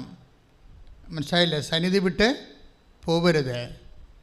ഉടമ്പടിക്ക് നമ്മൾ ഉപവസിക്കുന്നു, പ്രാർത്ഥിക്കുന്നു, 1 മണിക്കൂർ വചനം വായിക്കുന്നു, സൽപ്രവർത്തികൾ ചെയ്യുന്നു, പ്രേക്ഷിത പ്രവർത്തനം ചെയ്യുന്നു. ഇതിൻ്റെ എല്ലാ ഉദ്ദേശം എന്താണ്? 17:1 ഉൽപ്പത്തി പുസ്തകം എന്താണ്? ദൈവത്തിന് മുമ്പാകെ സൽപ്രവർത്തികൾ ചെയ്തുകൊണ്ട് നമുക്ക് എബ്രായർ 10:24 വരാം. വായിച്ചോളൂ. എബ്രായർ 10:24. ശ്രുതികട്ടെ ശ്രുതികട്ടെ ശ്രുതികട്ടെ ശ്രുതികട്ടെ ശ്രുതികട്ടെ. എബ്രായർ 10:24. ആ, സ്നേഹത്തോടെ ജീവിക്കുന്നതിനും, ഏറ്റു പറഞ്ഞ് സ്നേഹത്തോടെ ജീവിക്കുന്നതിനും, നല്ല കാര്യങ്ങൾ ചെയ്യുന്നതിനും, പരസ്പരം പ്രോത്സാഹിപ്പിക്കുന്നതിനും എങ്ങനെ കഴിയുമെന്ന് നമുക്ക് പര്യാലോചിക്കാം. ഇതാണ് നമ്മൾ ആലോചിക്കേണ്ടത്. എന്താണ് നമ്മൾ ആലോചിക്കേണ്ടത്? പരസ്പരം പ്രോത്സാഹിപ്പിക്കണം, സ്നേഹത്തെ കഴിയണം, എങ്ങനെ കർത്താവിന് വേണ്ടി പ്രേക്ഷിത പ്രവർത്തനങ്ങൾ ചെയ്യണം. ഇതിനെക്കുറിച്ചാണ് ആലോചിക്കേണ്ടത്. മനസ്സിലായ? നമ്മൾ എന്താണ് ആലോചിക്കേണ്ടത് ദൈവം പറയുന്നുണ്ടാവും. ആലോചിക്കുന്നത് പക്ഷെ നിങ്ങൾ ആലോചിക്കേണ്ടത്, അയ്യോ അടുത്ത പ്രാവശ്യം മൊഡ്യൂൾസ് എല്ലാം കവർ ചെയ്യാൻ പറ്റുമോ, 4 മൊഡ്യൂൾസും കിട്ടുമോ, ഇനിയും വല്ല റീഡിങ് പോകുമോ? അപ്പോൾ നിങ്ങൾ ആലോചിക്കുക എന്തിനെക്കുറിച്ചാണ് നിങ്ങൾ ആലോചിക്കേണ്ടത്? നിങ്ങളുടെ മൊഡ്യൂൾസിനെ കുറിച്ചാണ്. പക്ഷേ ഇതെല്ലാം ആലോചിക്കേണ്ടത് ഉടമ്പടിക്ക് ആലോചിക്കേണ്ടത് എന്താണ്? എങ്ങനെയാണ് പരസ്പരം പ്രോത്സാഹിപ്പിക്കണം വചനത്തിൽ. ഇതെല്ലാം ഇങ്ങനെ സൽപ്രവർത്തികൾ ചെയ്യുന്നതും സൽപ്രവർത്തികളെക്കുറിച്ച് ആലോചിക്കുന്നതും എല്ലാം എന്തിനു വേണ്ടിയാണ്? അവൻ്റെ സന്നിധി നിൽക്കുന്നതിന് വേണ്ടിയുള്ള ഒരു കപ്പാസിറ്റി നമ്മൾ ആർജിക്കാൻ വേണ്ടിയാണ്. അത് ഉടമ്പടിയുടെ ഭാഗമാണ്. എന്താണ്? നമ്മൾ ദൈവത്തോട് അനുയോജ്യമായൊരു പങ്കാളിയായിട്ട് മാറുകയാണ്. ഉടമ്പടി ഒരു പങ്കാളിത്തമാണല്ലോ നമുക്ക് വരണത്. അത് കുറ്റമറ്റവനായിരിക്കും. വിപിൻ എന്താ ചെയ്തിരിക്കുന്നത്? വിപിൻ പറയണത് കേട്ടാൽ നമ്മൾ ഞെട്ടിപ്പോകും. അതായത് അവന് ഈ ദൈവത്തിൻ്റെ ഉടമ്പടി പാലിക്കുന്നതിന് ഒരു തന്നെ യോഗ്യമാക്കാൻ പറ്റാത്ത ചില അയോഗ്യ വശങ്ങൾ അവൻ്റെ ജീവിതത്തിലുണ്ട്. അവൻ 9ാം ക്ലാസ് മുതൽ ബിടെക് വരെ സിഗരറ്റ് വലിക്കുന്ന ആളാണ്. 9ാം ക്ലാസ് മുതൽ ബിടെക് വരെ സിഗരറ്റ് വലിക്കുന്ന ആളാണ്. ഉടമ്പടി എടുത്ത് ഓൺലൈൻ ഉടമ്പടി എടുത്തതേ ഉള്ളൂ. അപ്പം തന്നെ അവന് മനസ്സിലായി സംഗതി പിശകാണ്, ഇത് രണ്ടും കൂടി ഒരുമിച്ച് പോകത്തില്ലെന്ന് മനസ്സിലായി. അതാണ് സംഭവം. എൻ്റെ മുമ്പാകെ നിൽക്കണം, കുറ്റമറ്റവനായിരിക്കണം, അല്ലേ? അതുപോലെ തന്നെ അവൻ്റെ പരിപൂർണതയിലേക്ക് നമ്മൾ തുല്യ പങ്കാളിയെപ്പോലെ യോഗ്യത പ്രാപിച്ചുകൊണ്ടേയിരിക്കണം. അപ്പോൾ അവനെന്ത് ചെയ്ത് ഏകപക്ഷീയമായിട്ട് ഒരു തീരുമാനമെടുത്തു, ഞാൻ എൻ്റെ സിഗരറ്റ് ഉപേക്ഷിക്കണമെന്ന്. അത് കൃപ നിറയാൻ പറ്റുന്ന വഴികളാണ് ഈ സംഭവം. പക്ഷേ എന്നാലും പഠിക്കാൻ പറ്റണില്ല പാവത്തിന്. കാര്യം അവൻ്റെ കോൺഫിഡൻസ് മുഴുവൻ കളയണത് ഈ അരിയറല്ല, ഈ ഇൻറ്റേർണലാണ്. എങ്ങനെ പഠിച്ച് ജയിച്ചാൽ ഇൻറ്റേർണൽ പോയത് കഴിഞ്ഞ് അസസ്മെൻറ്റ് വരുമ്പോൾ കുളമായി പോകത്തില്ല. എന്നിട്ട് ഇവൻ 20 പരീക്ഷകൾ എഴുതാൻ തുടങ്ങി. പരീക്ഷ ഹോളിൽ കയറിയപ്പോൾ ഒന്നും മനസ്സിലാകണില്ല, ഒന്നും ഓർക്കണമില്ല. അപ്പം മാതാവിനോട് പറഞ്ഞു, മാതാവേ ഞാൻ പഠിച്ചിട്ട് വരാം, അടുത്ത പ്രാവശ്യം ഞാൻ എഴുതാമെന്ന് പറയും. പരീക്ഷ ഹോളിൽ കയറുന്നത് പറയും. അപ്പോൾ അവർ തമ്മിൽ അതിനുള്ളിൽ ഭയങ്കര ഇൻറ്റിമസി ആയിപ്പോയി. കാര്യം ഇവനെല്ലാം ഇങ്ങനെ ഉപേക്ഷിക്കുന്നുണ്ടല്ലോ. ഇവനിങ്ങനെ കർത്താവിൻ്റെ അവൻ പറയണ പോലെ എല്ലാം കൃത്യം ഒരു ചെറുപ്പക്കാരനാണ്, മിടുക്കനാണ്. അതായത് ഇതെല്ലാം ചെയ്യുന്നുണ്ടല്ലോ. അപ്പോൾ അമ്മ അവന് സിൻസിയറായിട്ട് മനസ്സിലാക്കിയിട്ട് അമ്മ അവനോട് പറയും, നീ എഴുതാതെ പോകരുതെന്ന് പറയും. അപ്പോൾ ഇവൻ പറയും, ഇവൻ എഴുതാൻ തുടങ്ങിയിട്ട് കക്ഷിക്ക് അധികം ശരിക്കൊന്നും ഹോംവർക്ക് ചെയ്യാതെ എഴുതുകയാണ്. അതുകൊണ്ട് അവൻ പച്ചക്ക് അമ്മയോട് പറയും, അമ്മേ ഞാൻ നിർത്തുകയാണ്, ഞാൻ അടുത്ത പ്രാവശ്യം വന്ന് മര്യാദക്ക് പഠിച്ചിട്ട് വന്ന് എഴുതുക, ഇപ്പം എൻ്റെ തലയിൽ ഒന്നുമില്ല, ഇങ്ങനെ എഴുതിയിട്ട് കാര്യമില്ല, ദൈവത്തെ എന്തിനാണ് പരീക്ഷിക്കണമെന്ന് പറയുമ്പോൾ അമ്മ അവനോട് പറയും, നീ എഴുതാൻ പറയും. ഇതാണ് കൃപയുടെ ഹൃദയസ്പന്ദനം എന്ന് പറയണത്. ആ പരീക്ഷ കൊണ്ട് എൻ്റെ ഉള്ളിൽ നിന്ന് അവൻ പറഞ്ഞു കൊടുക്കും, നീ എഴുത് എഴുതാതെ പോകരുതെന്ന് പറയും. അമ്മ അവനെ ഇരുത്തിക്കൊണ്ട് ആ ദിവസങ്ങളിലെല്ലാം 20 പരീക്ഷ എഴുതിക്കും. 20 പരീക്ഷ എഴുതിക്കുമ്പോൾ ഇബിനെക്കുറിച്ച് പറയുന്ന ഒരു കമൻ്റ് ഉണ്ട്. ഞാൻ എഴുതി അവസാനം ഞാൻ പറഞ്ഞു, അതായത് ഞാനിങ്ങനെ എഴുതുമ്പോൾ ഇത് എവിടെ നിന്നാണ് ആരാണ് പറഞ്ഞു തരണമെന്ന് എനിക്കൊരു ഓർമ്മയില്ല.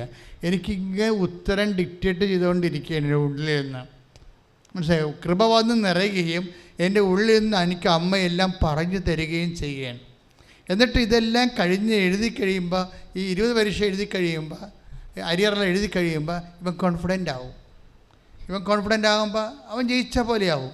പക്ഷെ റിസൾട്ട് വരുമ്പോൾ അതുപോലെ തന്നെ ഇടിപെട്ട് റിസൾട്ട് എല്ലാ പേപ്പർ ക്ലിയർ ചെയ്യും. അതായത് അതൊക്കെ ഒരാളിൽ ലൈഫ് ചേഞ്ച് ചെയ്യുന്ന രീതി കണ്ടില്ലേ? ഇത് മെറിറ്റൊന്നും ഇല്ല അവന്, ശരിക്കും പറഞ്ഞാൽ യോഗ്യതയില്ല. ഇവിടെ എന്താ ഉള്ളത്? ഗ്രേസ് ഉണ്ട്. മനസ്സിലായി? ഞാൻ എപ്പോഴും പറഞ്ഞത് ഉടമ്പടി വർക്ക് ചെയ്യണത് Ephesians 2:8 not by merit but by grace. എന്ന് വെച്ചാൽ മെറിറ്റ് വേണ്ടേ എന്നല്ല പ്രശ്നം. മെറിറ്റ് എന്ന് പറയുന്നത് എന്താണ്? നിങ്ങളുടെ സിൻസിയർ ഹാർഡ് വർക്കാണ് നിങ്ങളുടെ മെറിറ്റ്.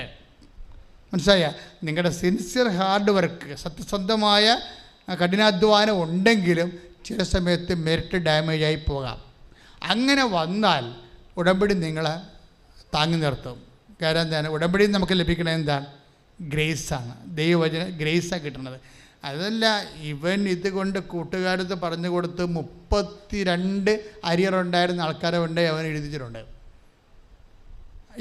ഇതേ സ്പിരിറ്റിൽ കൺവേ ചെയ്ത് നിങ്ങൾ വിചാരിക്കണത് ഈ ഒരു വ്യക്തി ഓൾ ഓൺ എ സഡൻ അമ്മയുമായിട്ട് കണക്ട് ചെയ്തൊരു വ്യക്തിയാണ്. ഒരു കൃപാസന പത്രം കൊണ്ട് ഈസ് നോട്ട് എ ക്രിസ്ത്യൻ. അതറിയുമ്പോഴാണ് പ്രശ്നം പറയണത്. അയാൾ ഒരു ക്രിസ്ത്യൻ അല്ല, ഐ മീൻ ദ ബാപ്റ്റിസ്റ്റ് അല്ല അയാൾ. പക്ഷെ എന്തുകൊണ്ടാണ് ഈ ഒരു വ്യക്തിയിൽ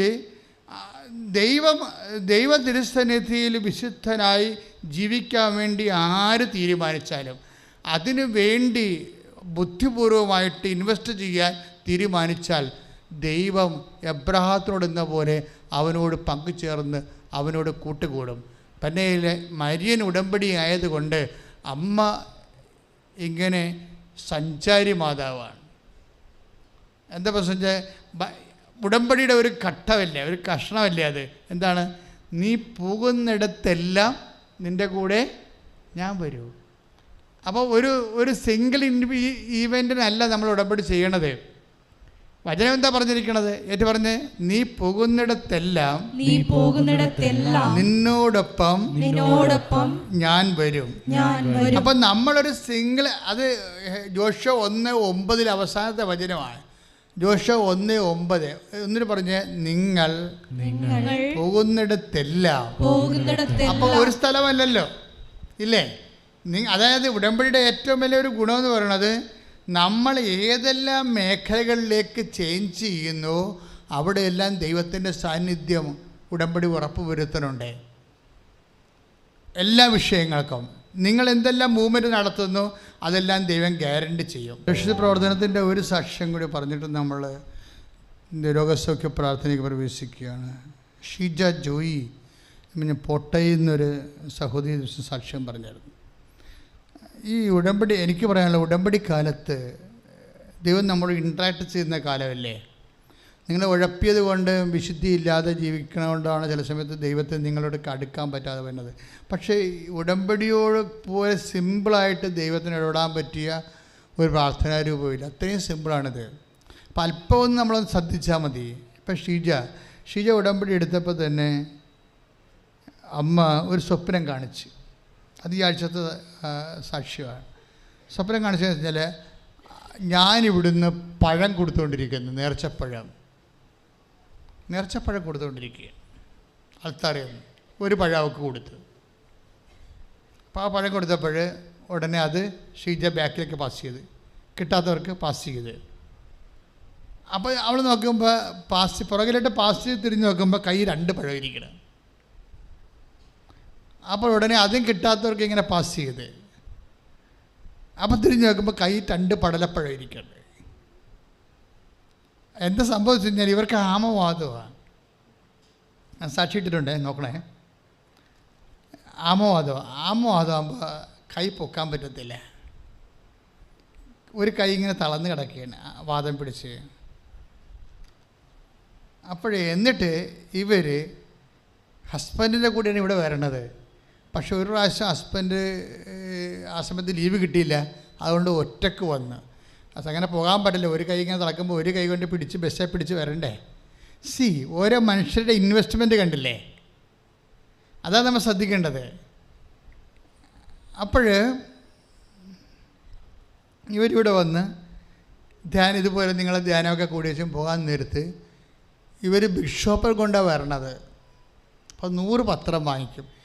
ഒരു കൈ കൊണ്ടാണ് പിടിക്കാൻ പറ്റത്തുള്ളൂ, അതുകൊണ്ട് ഒരു കൈയുടെ തണ്ടയിലിടുകയാണ്. ഈ 100 ബിഷോപ്പർ മേടിച്ച് ഒരു കൈയുടെ തണ്ടയിലിട്ടിട്ട് ബസ്സിലേക്ക് കയറണം. എന്നിട്ട് എത്രയും കഷ്ടപ്പെട്ടാണ് ഈ പ്രേക്ഷിത പ്രവർത്തനം ചെയ്യണത്. ചെയ്തിട്ട് കൊടുക്കണ ഓരോ സ്ഥലത്തും മാതാവിനെക്കുറിച്ച് പറയും. ഇവരെ ചുമ്മാ ഇങ്ങനെ നോട്ടീസ് പറഞ്ഞതല്ല.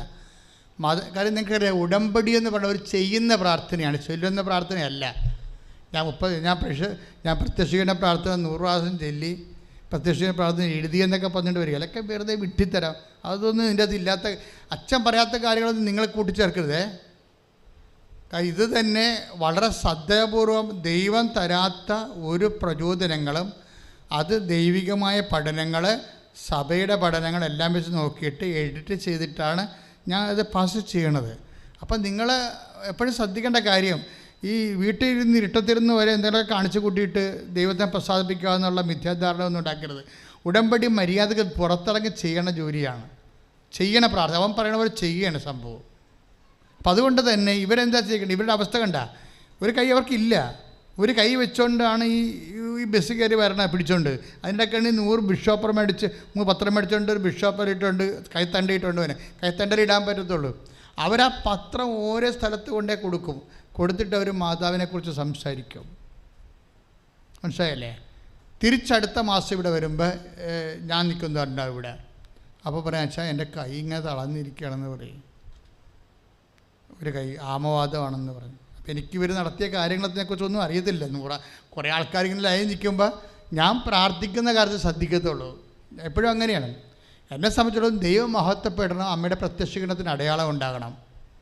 അമ്മയുടെ പ്രത്യക്ഷീകരണത്തിന് അടയാളം കിട്ടുന്നതനുസരിച്ച് മാത്രമേ സഭ ഇത് വ്യാപകമായ രീതിയിൽ പഠിക്കുകയും ദുരന്തമുണ്ടാകാൻ പോണ പ്രാർത്ഥിക്കണമെന്ന് പറഞ്ഞ ദൈവത്തിൻ്റെ തിരുമനസ് മലയാള സമൂഹം വിട്ട് ലോകം മുഴുവനും ദൈവമനസ്സറിയണമെങ്കിൽ ഈ പ്രത്യക്ഷീകരണ പ്രാർത്ഥന പറയുന്ന പോലെ ആ പ്രത്യക്ഷീകരണ സഭ ഔദ്യോഗികമായിട്ട് അംഗീകരിക്കണം. അതിന് ആഴമായ അടയാളങ്ങൾ കിട്ടണം. അപ്പോൾ അടയാളങ്ങൾ കിട്ടാൻ വേണ്ടിയാണ് ഞാനെപ്പോഴും വിശുദ്ധീകരിച്ചും വചനങ്ങളെ പഠിച്ചും പ്രാർത്ഥിച്ചും നിങ്ങളെ വിശുദ്ധീകരിച്ചും വിശ്വസ്തതയ്ക്ക് വേണ്ടി നിങ്ങളെ പ്രേരിപ്പിച്ചും ഉടമ്പടിയോട് നിങ്ങൾ ഐക്യപ്പെടുത്തി നിർത്തുന്ന സമയത്ത് ഞാൻ അതേ നോക്കത്തുള്ളൂ.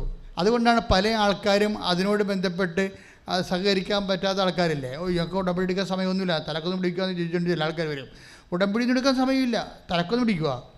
അപ്പം ഞങ്ങൾ ഇവിടുത്തെ അവിടെ പറയും നിങ്ങൾ അർത്തക്ക പള്ളി പോയാൽ മതി എന്ന് പറയും. കാര്യം അങ്ങനെ ഇത് തീർത്ഥാടന പള്ളിയല്ലല്ലോ ഇത് ദൈവം മനുഷ്യനുമായിട്ട് ഉടമ്പടി ചെയ്തിട്ട് വിശുദ്ധ ഗ്രന്ഥപ്രകാരം സുവിശേഷ സാക്ഷിയായി വ്യക്തി ഉയർന്ന് ദൈവത്തിന് ഒത്ത ഒരു കക്ഷിയായി മാറി ദൈവത്തിന് വേണ്ടി ജീവിക്കണ ഒരു ധ്യാനകേന്ദ്രമാണ്. അതിനുവേണ്ടിയുള്ള കാര്യങ്ങൾ മാത്രമേ ഞങ്ങൾ ചെയ്യത്തുള്ളൂ, വേറെ ഒന്നും ചെയ്യത്തില്ല. ഇപ്പോൾ ഒരു ക്യാൻസർ ആണെന്ന് പറഞ്ഞാൽ ഓക്കെ, നിങ്ങൾ ആദ്യം ഉടമ്പടി എടുത്ത് ദൈവമായിട്ട് നിരപ്പാകാൻ പറയും.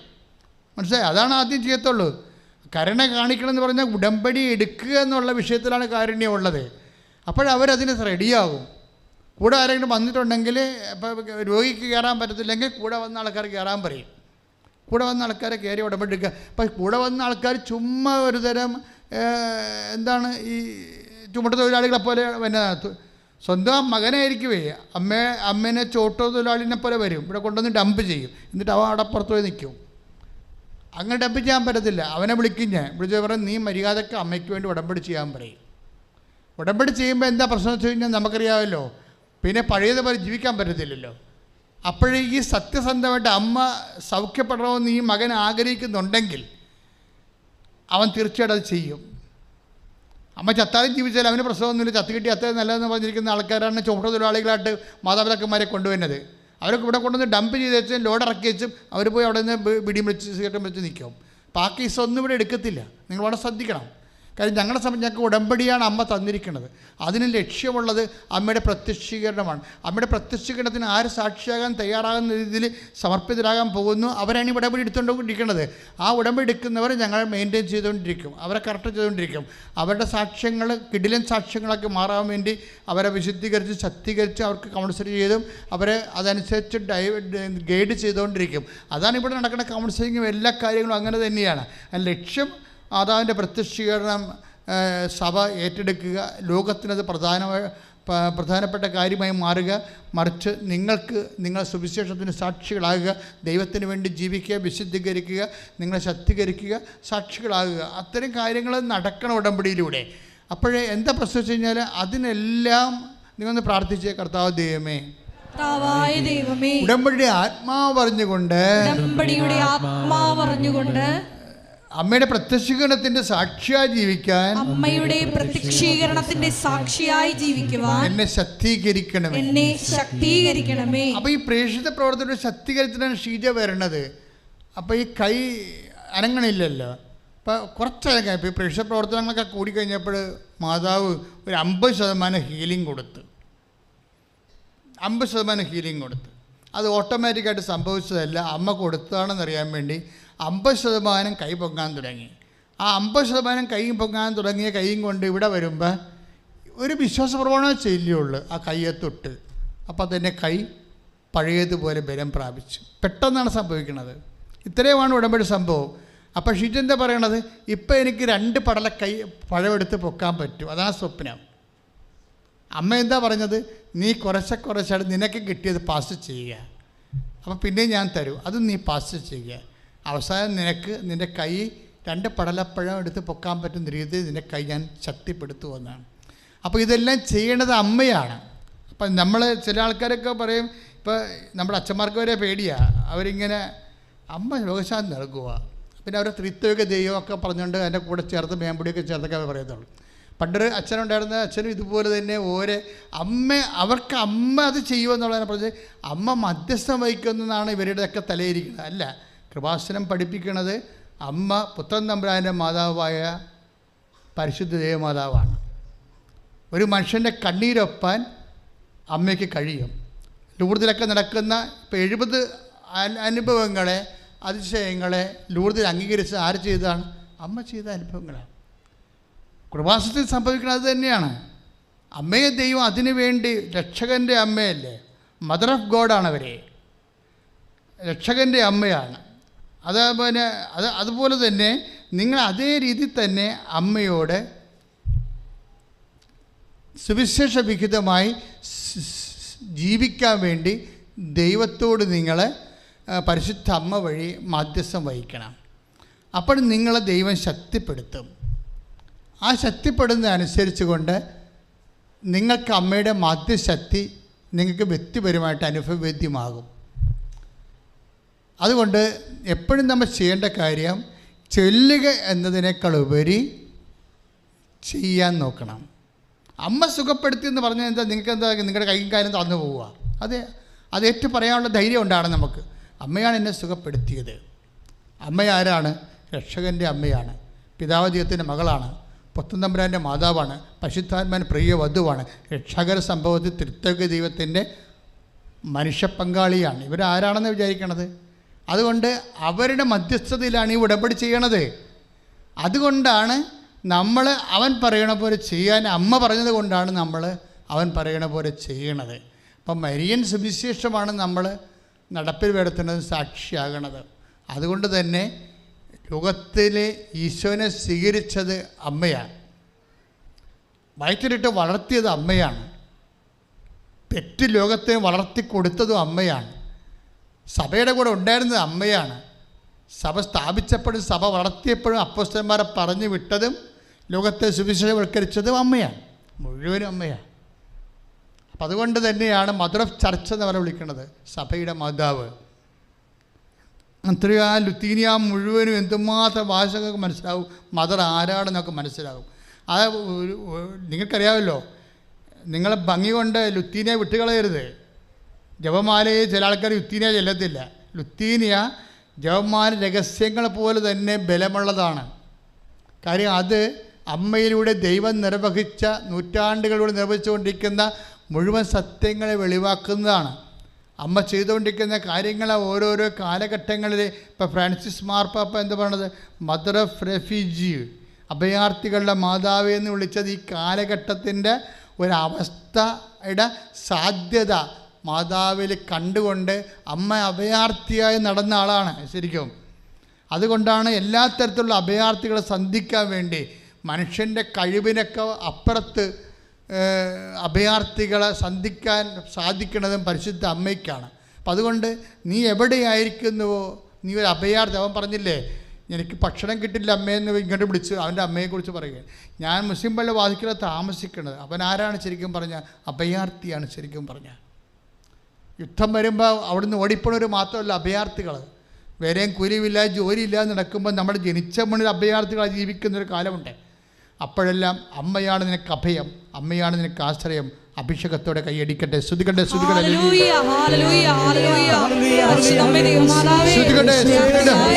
അമ്മയുടെ മക്കൾക്ക് വേണ്ടി നീ മധ്യസ്ഥ പ്രാർത്ഥിക്കണമേ.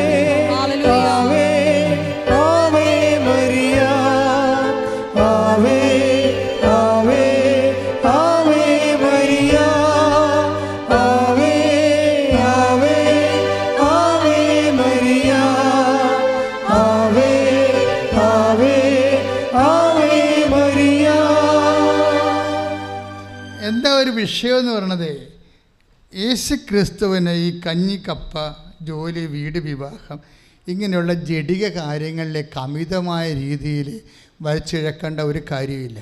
അതൊക്കെ അമ്മയുടെ ഡിപ്പാർട്ട്മെൻറ്റാണ്. യേശു ക്രിസ്തു ക്രൂശിക്കപ്പെട്ടത് നമ്മുടെ IELTS പാസ്സാകാൻ വേണ്ടിയാണോ? നമ്മുടെ വസ്തു വിൽക്കാൻ വേണ്ടിയാണോ? നമ്മുടെ മക്കൾക്ക് ജോലി കിട്ടാൻ വേണ്ടിയാണ് ക്രിസ്തു ക്രൂശിക്കപ്പെട്ടത്. ക്രിസ്തു ഉയർത്തുന്നത് എന്തിനാണ്? നിത്യജീവന് വേണ്ടിയാണ്. നിങ്ങൾ ക്രിസ്തുവിനെ സ്വീകരിക്കുന്നതിൻ്റെ ഉദ്ദേശം എന്താണ്? നിത്യജീവൻ ഉറപ്പുവരുത്താൻ വേണ്ടിയാണ്. ആ ഒരു കാര്യത്തെക്കുറിച്ച് കാലഘട്ടത്തിൽ സംസാരിക്കാതെ നമ്മൾ മറ്റു പല കാര്യങ്ങളും സംസാരിച്ച് വരുമ്പോൾ നമുക്കറിയാവില്ല, ക്രിസ്തുവാണ് എല്ലാ വാഗ്ദാനങ്ങളുടെയും, ക്രിസ്തുവിലാണ് അതേ എന്ന് പറയുന്നത്, എല്ലാം നിറഞ്ഞിരിക്കുന്നത്. അതിന് ആമേൻ പറയുന്നതാണ് അവൻ പറയണത് പോലെ ചെയ്യാൻ അമ്മ പറയണതാണ്. അത് അമ്മ പറയുന്നൊരു ആമേനാണത് ശരിക്കും. അതാ 1 Corinthians 1:20 നമ്മൾ വായിച്ചത്.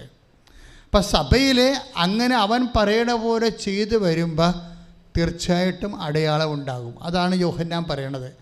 അങ്ങനെ കാനായിലെ വിവാഹാഘോഷ വേദിയിൽ യേശു ദൈവമഹത്വത്തിൻ്റെ ആദ്യ അടയാളം കണ്ടുവന്നു. ദൈവമഹത്വത്തിൻ്റെ അടയാളം സഭയിൽ കാണണം.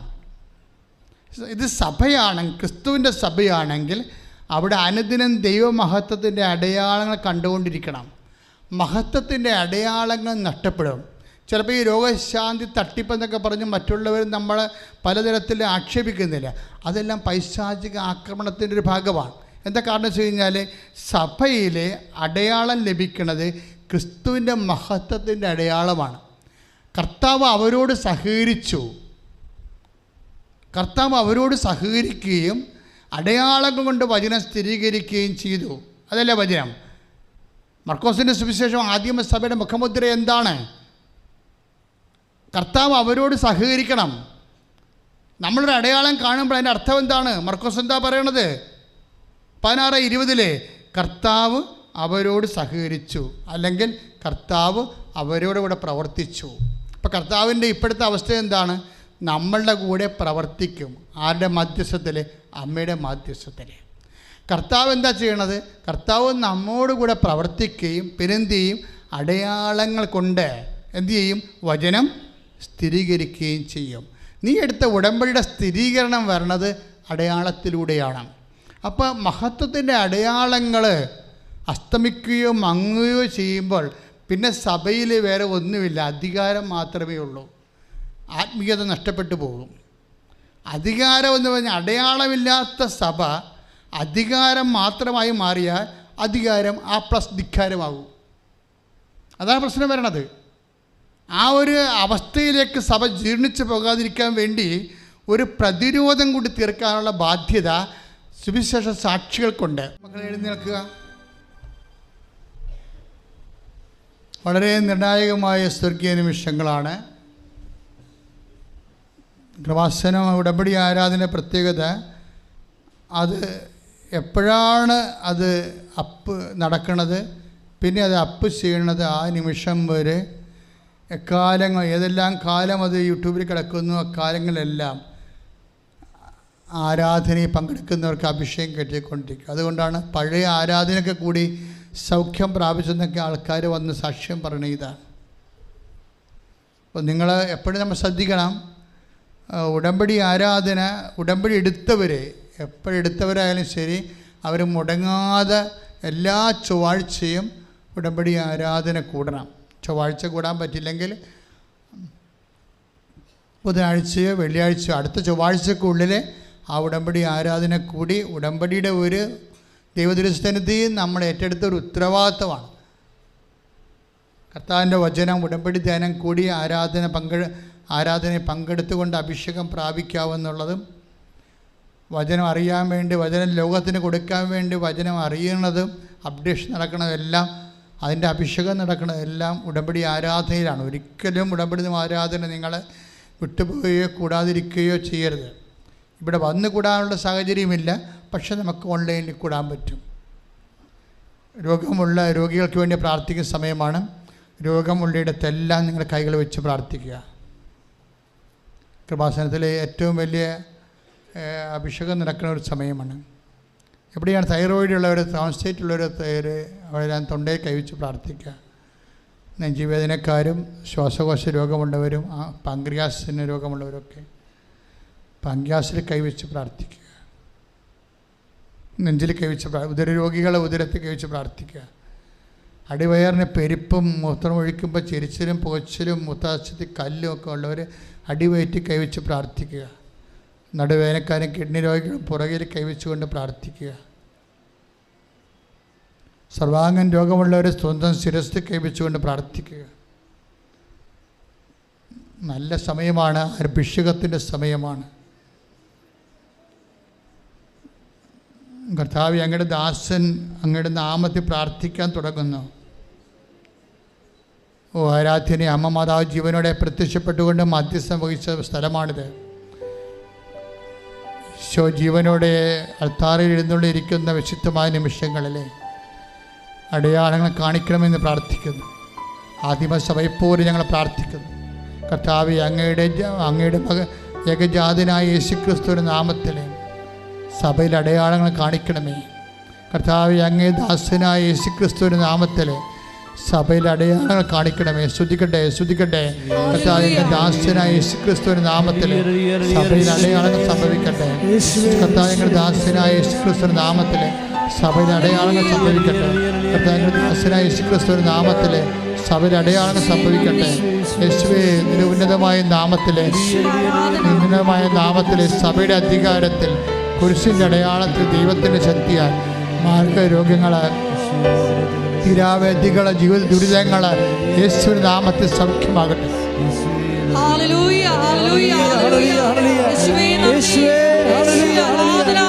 എല്ലാ രോഗികളെയും സമർപ്പിച്ച് പ്രാർത്ഥിക്കുന്നു. എല്ലാ മക്കൾക്കും ശക്തി നിറച്ച് സൗഖ്യം പ്രദാനം ചെയ്യണമെന്ന് പ്രാർത്ഥിക്കുന്നു.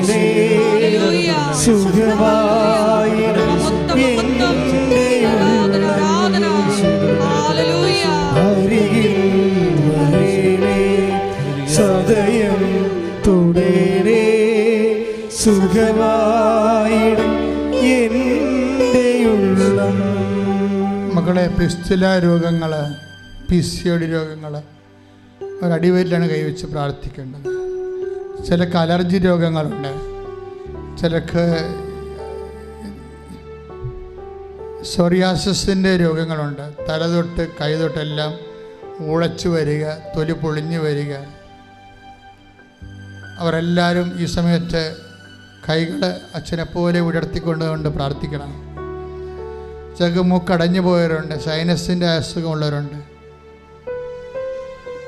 ചിലക്ക് മൂക്കിൽ ദശ വളരുന്നവരുണ്ട്, ശരീരത്തിൽ സിസ്റ്റുകൾ ഉണ്ടാകുന്നവരുണ്ട്, ഗർഭാശയത്തിൽ കുരുക്കളുണ്ടാകുന്നവരുണ്ട്, മൂത്രാശയത്തിൽ കല്ലുണ്ടാകുന്നവരുണ്ട്, ഹൃദയത്തിൻ്റെ വാൽവ് ദ്രവിച്ചു പോയവർ, ബ്ലോക്കായി പോയവരുണ്ട്,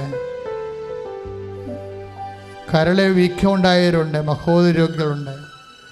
ശ്വാസകോശ രോഗികളുണ്ട്, ശ്വാസകോശത്തെ പ്രഷറില്ലാത്തവരുണ്ട്, പ്രഷർ കൂടിപ്പോയവരുണ്ട്. കർത്താവ്, ശ്വാസകോശത്തിന് പലതരത്തിലുള്ള രോഗങ്ങളാൽ കുറേയധികം പ്രാരാബ്ദങ്ങളോ ശ്വാസമുട്ടലോ ഉള്ളവരുണ്ട്.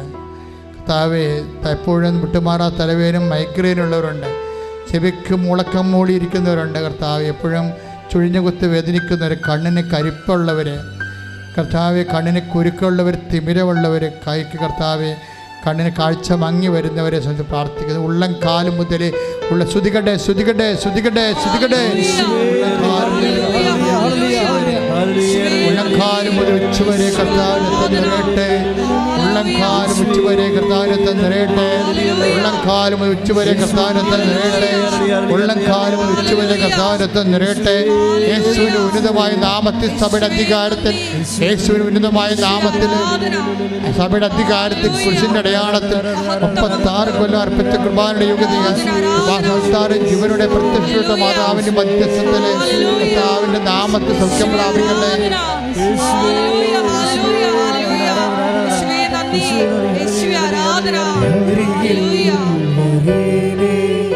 സദയം തുടരേ സുഖവായിടും എൻ്റെ ഉള്ളം, അരികിൽ വരേണേ സദയം തുടരേ സുഖവായിടും എൻ്റെ ഉള്ളം.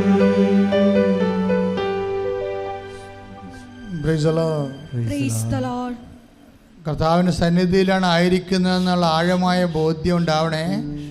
നാക്ക് വിണ്ടുപോയവർ, നാക്ക് കുറുനാക്ക് പോലെ വന്നവർ, നാക്ക് കൊണ്ട് തളർന്നു പോയവർ, അവരൊക്കെ കർത്താവ് സുഖപ്പെടുത്തുന്നു. അതുപോലെ കണ്ണിന് വിഷമമുള്ളവരെ, വിങ്ങലുള്ളവരെ, എൻ്റെ ഇടത് കണ്ണിന് വീക്കമുള്ളവരെ കർത്താവ് സുഖപ്പെടുത്തുന്ന സന്ദേശമുണ്ട്. എന്തൊക്കെ ഇങ്ങനെ കയ്യിലിരുന്നുകൊണ്ട് പുള്ളി ചൊള്ളച്ച് വരുന്ന പോലെ കാണിക്കുന്നുണ്ട്. അതെല്ലാം ഈശോ സൗഖ്യപ്പെടുത്തിക്കൊണ്ടിരിക്കുന്ന സന്ദേശമുണ്ട്. ശ്രുതികട്ടെ ശ്രുതികട്ടെ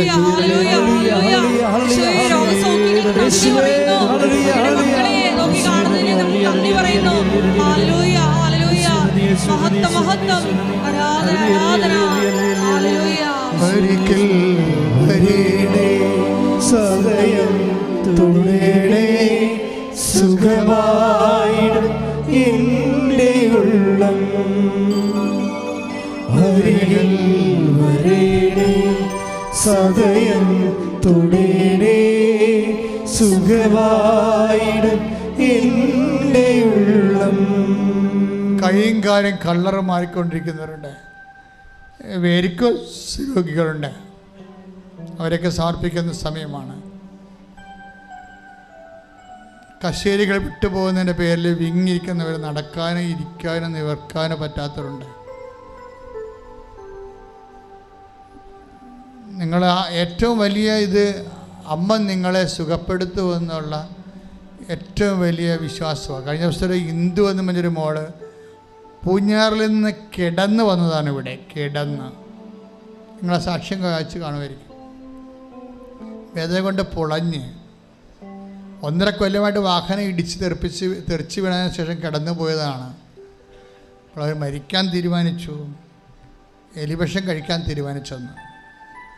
പക്ഷെ അത് എലിവിഷം കഴിച്ച ചാകുന്ന എലിയെ അവൾ കണ്ടെന്നാണ് പറയണത്. 2.5 മണിക്കൂർ കഴിഞ്ഞാൽ ചത്തത്. അവനത് കഴിക്കാൻ പേടിയായിരുന്നു. കാര്യം അവളുടെ വേദന കൂടി അവൾ വീണ് കിടപ്പായി കഴിഞ്ഞപ്പോൾ ബാത്റൂമിൽ പോയി സഹായിക്കാൻ അവരാരും ഇല്ലായിരുന്നു. അവൾക്ക് ഇത്തിരി ഭക്ഷണം കിട്ടാനോ ഒരു ഗ്ലാസ് വെള്ളം എടുക്കാനോ പറ്റാത്ത അവസ്ഥയായിപ്പോയി എന്നാണ് അവൾ സാക്ഷ്യം പറഞ്ഞത്. കിടന്നുപോയി, കിടപ്പായിപ്പോയി. ഭർത്താവ് അവളെ ഉപേക്ഷിച്ച് പോയി. അത് കാരണം അവളെ കൊണ്ട് പ്രയോജനമൊന്നുമില്ലെന്ന് കണ്ടപ്പോൾ അങ്ങേരും പോയി. അപ്പോൾ ഞാൻ ഓർക്കണേ, അവളെ കൊണ്ടുവന്ന് ഡ്രൈവറാണ് കൊണ്ടുവന്നത്. ഇവിടെ കൊണ്ടുവരാനുള്ള, എന്നെ ആരും കൊണ്ടുവരാനുള്ള പരുവം വീട്ടിൽ ഇല്ലെന്നാണ് പറയണം അവൾ. അവസാനം ഞാൻ വിളിച്ച ഡ്രൈവറാണ് എന്നെ കൊണ്ടുവന്നത്. പക്ഷേ എനിക്ക് വണ്ടി പാലത്തേക്ക് കയറുമ്പോൾ ഞാൻ ആപ്പാടെ എൻ്റെ ജീവൻ പോകുന്നു, എന്നാൽ തിരിച്ചു പോകാമെന്ന് ഡ്രൈവർ പറഞ്ഞു. അപ്പോൾ ഞാൻ വേദന കടിച്ചമർത്തി അതിന് ശരി അമ്മയെ കണ്ടിട്ട് പോകാമെന്ന് അവൾ പറഞ്ഞ് കാരക്കിടന്ന്. അങ്ങനെ പിന്നെ പാലായിൽ നിന്ന് ഇവിടെ കാരക്കിടന്നാണ് വരണത്. അത്ര കണ്ട് വേദനയാണ്. അപ്പം ഇവിടെ കൊണ്ടുവന്ന് കാർ ഇവിടെ എൻ്റെ വാതിക്ക് നിർത്തും. അത് ഡ്രൈവർ ആളെ പിടിച്ച് പുറത്താക്കിയിട്ട് പറഞ്ഞു, പിടിച്ച് നിന്നോളണം, ഞാൻ പാർക്കിംഗ് ഏരിയയിൽ കൊണ്ട് കാറിട്ടിട്ട് തിരിച്ചു വരാമെന്ന് പറഞ്ഞു. തിരിച്ചു വന്ന അയാൾ ഇവളെ പിടിച്ചുകൊണ്ട് ഉടമ്പടി എടുക്കുന്ന സ്ഥലത്തേക്ക് വന്നു. ഉടമ്പടി പത്രം മേടിച്ചു. പിന്നെ പതുക്കെ നടന്ന് അവിടെ പറയണത്, പിന്നെ ഞാൻ ഈ സ്റ്റെയർ കേസ് കയറി, പിന്നെ ഞാൻ 2ാമത്തെ നിലയിൽ പോയി, ഞാൻ കൗൺസിൽ എടുത്ത് ഞാൻ തിരിച്ചു വന്ന്, അപ്പോൾ എനിക്ക് കുട എനിക്ക് കിട്ടി. ഞാൻ അമ്മയ്ക്ക് കുടയും പിടിച്ചുകൊണ്ട് വന്നു. ആദ്യമായിട്ടാണ് ഞാൻ 6 കിലോ ഭാരം എടുക്കണമെന്ന്. പിന്നെ ഞാൻ തിരിച്ചു പോയി. അപ്പോൾ എവിടെ വെച്ചാണ് അമ്മേൻ്റെ വേദന ഏറ്റെടുത്തതെന്ന് എനിക്കറിയത്തില്ലെന്ന്. പിറ്റേ ദിവസം ഞാൻ ജോലിക്ക് പോയെന്ന്. ഇത്രയും സ്പീഡാണ് ഈ വിഷയം. ഇതൊക്കെ നോൺ ക്രിസ്ത്യൻസിൻ്റെ സാക്ഷ്യങ്ങളാണ്. എന്തൊക്കെ, അതായത് നമ്മളെപ്പോഴും ശ്രദ്ധിക്കണം. ഞാനിതിങ്ങനെ പറഞ്ഞത് ഈ ആഴ്ച സംഭവിച്ച കാര്യങ്ങളാണ്. എന്ത് സംഭവിച്ചു വെച്ചാൽ, നിങ്ങളെ എന്തിനാണ് ഇതിൻ്റെ ഇരട്ടി ഇത്, ഈ വിശ്വാസം ഏറ്റവും അവസാനം കിട്ടിയ ആൾക്കാർ കാണിക്കുന്ന വിശ്വാസ സമർപ്പണങ്ങളാണ്. അപ്പോൾ നമ്മൾ അതിനേക്കാൾ ഇരട്ടി വിശ്വസിച്ചാണ് ഇതിനകത്ത് ഇൻവെസ്റ്റ് ചെയ്യേണ്ടത്. മനസ്സിലായില്ലേ? അങ്ങനെ വരുമ്പോൾ ദൈവം എപ്പോഴും അറിയാമല്ലോ, ദൈവം ആരാണ് സത്യവും നീതിയും വിശ്വസ്തതയും കാണിക്കണത്, അവിടെ ഓട്ടോമാറ്റിക്കായിട്ട് ദൈവത്തിൻ്റെ ഇടപെടലുണ്ടാകും. അതുകൊണ്ട് ഇതൊക്കെ കേൾക്കുമ്പോൾ നിങ്ങൾക്കുണ്ടാകേണ്ടത് വിശുദ്ധീകരണം ഉണ്ടാകണം, അത് കഴിഞ്ഞ് ശക്തീകരണം ഉണ്ടാകണം. അതുകൊണ്ട് കർത്താവിൻ്റെ ഇടിവെട്ട് പ്രേക്ഷിതനായി ഞാൻ മാറുമെന്നുള്ള ഒരു തീരുമാനത്തെ എടുത്ത് ഇന്ന് നടപ്പിൽ വരുത്തണം. ശ്രദ്ധിക്കട്ടെ. യേശുവേ നന്ദി, യേശുവേ സ്തുതി, യേശുവേ ആരാധന. സാക്ഷികളായി ഉയർത്തണമേ എന്ന് പ്രാർത്ഥിക്കുന്നു. ആരാധന, മഹത്വം, മഹത്വം, ആരാധന, ഹല്ലേലൂയ.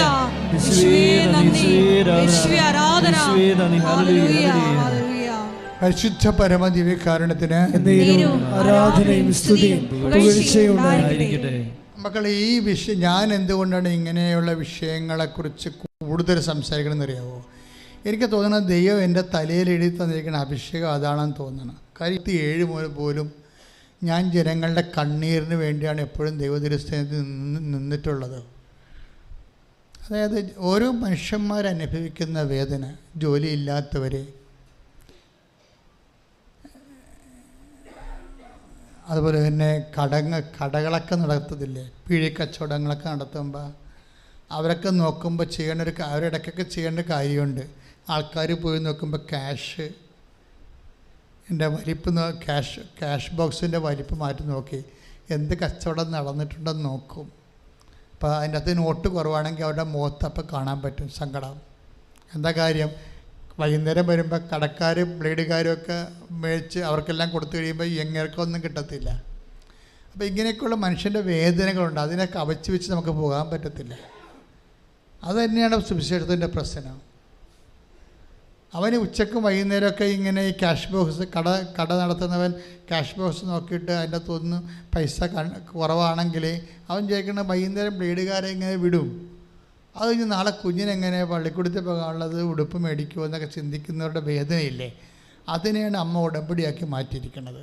അമ്മ എന്നിട്ട് എന്താ പറഞ്ഞത്? ഇത് മെറിറ്റിൽ വർക്ക് ചെയ്യത്തില്ല, ഗ്രേസിൽ വർക്ക് ചെയ്യും. അപ്പോൾ എൻ്റെ മക്കൾ ഗ്രേസ് വർദ്ധിപ്പിക്കാൻ നോക്കണം. അതിനാണ് ഞങ്ങളെ പ്രേക്ഷിത പ്രവർത്തനമൊക്കെ തന്നിരിക്കുന്നത്. അത് ബുദ്ധിപൂർവ്വം ബോധപൂർവം ചെയ്ത് കഴിയുമ്പോൾ ദൈവം അതിലിടപെടും.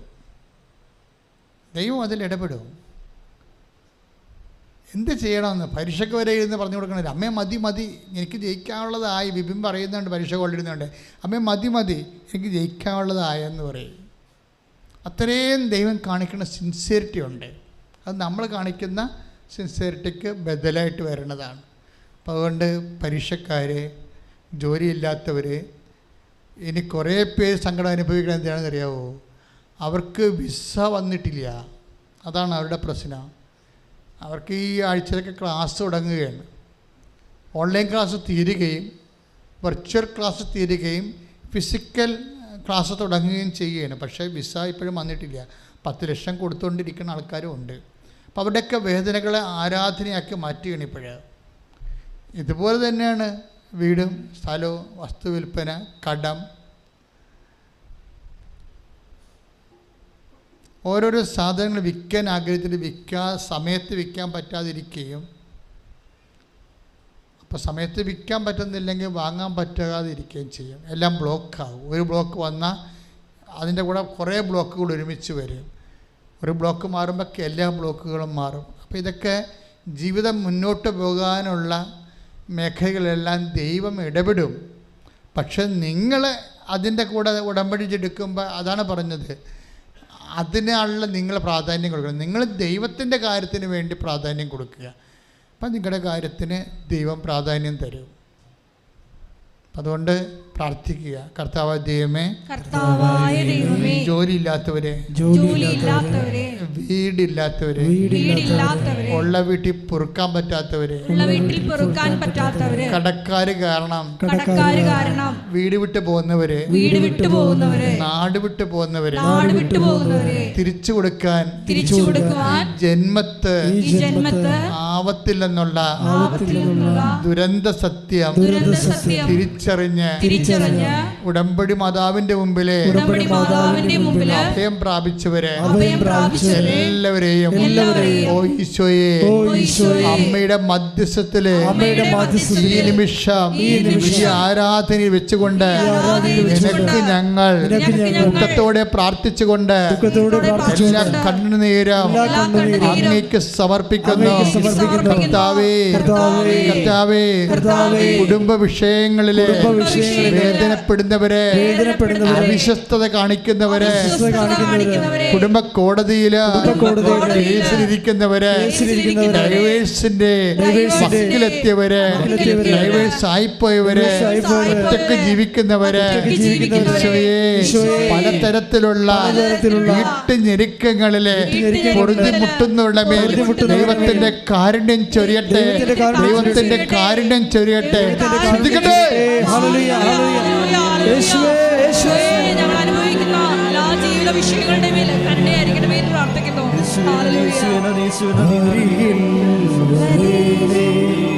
സദയം തുടരേ സുഖമായിടും എൻ്റെ ഉള്ളം,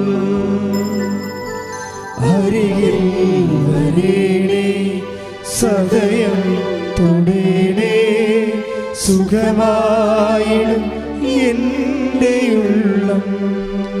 വളരെ ധൈര്യമായിട്ട് നിൽക്കുക മക്കളെ. നിങ്ങൾ നിൽക്കുന്ന സ്ഥലം 10,000 ദൈവത്തെ അനുഭവിച്ച് വലിയ സാക്ഷിയായി ജീവിച്ച ഒരു സ്ഥലത്താണ് നിങ്ങൾ നിൽക്കുന്നത്.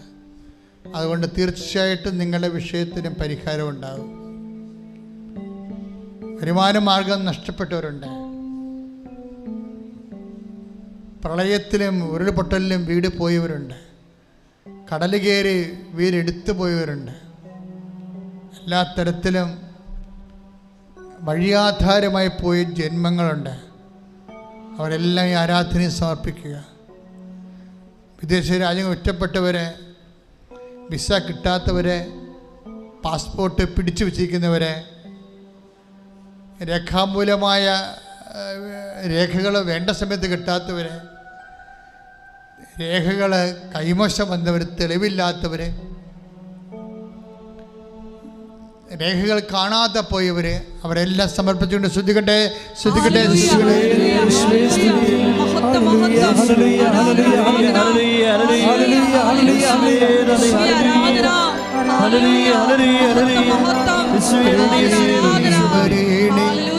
സദയം തൊടേനേ സുഖമായിടും എൻ്റെ ഉള്ളം, അരികിൽ വരേണേ സദയം തൊടേനേ സുഖമായിടും എൻ്റെ ഉള്ളം. വിവാഹത്ത് വരാത്തവരെ, മക്കളില്ലാത്തവരെ, ഉള്ള മക്കൾക്ക് ഗുരുതരമായ രോഗങ്ങളുള്ളവരെ, ഹൃദയത്തിന് ദൂരമുള്ളത് കുഞ്ഞുങ്ങൾ, ഹൃദയത്തിന് ശരീരത്തിൻ്റെ അവയവങ്ങൾക്ക് ഓപ്പറേഷൻ വെച്ചിരിക്കുന്ന കുഞ്ഞുങ്ങൾ, നടക്കാത്ത കുഞ്ഞുങ്ങൾ, കഴുത്തുറക്കാത്ത കുഞ്ഞുങ്ങൾ, അവിടെ മേലെല്ലാം മാതാവിൻ്റെ കൈകൾ വെക്കാൻ വേണ്ടി ശ്രുതികട്ടെ, ശ്രുതികട്ടെ, ശ്രുതികട്ടെ.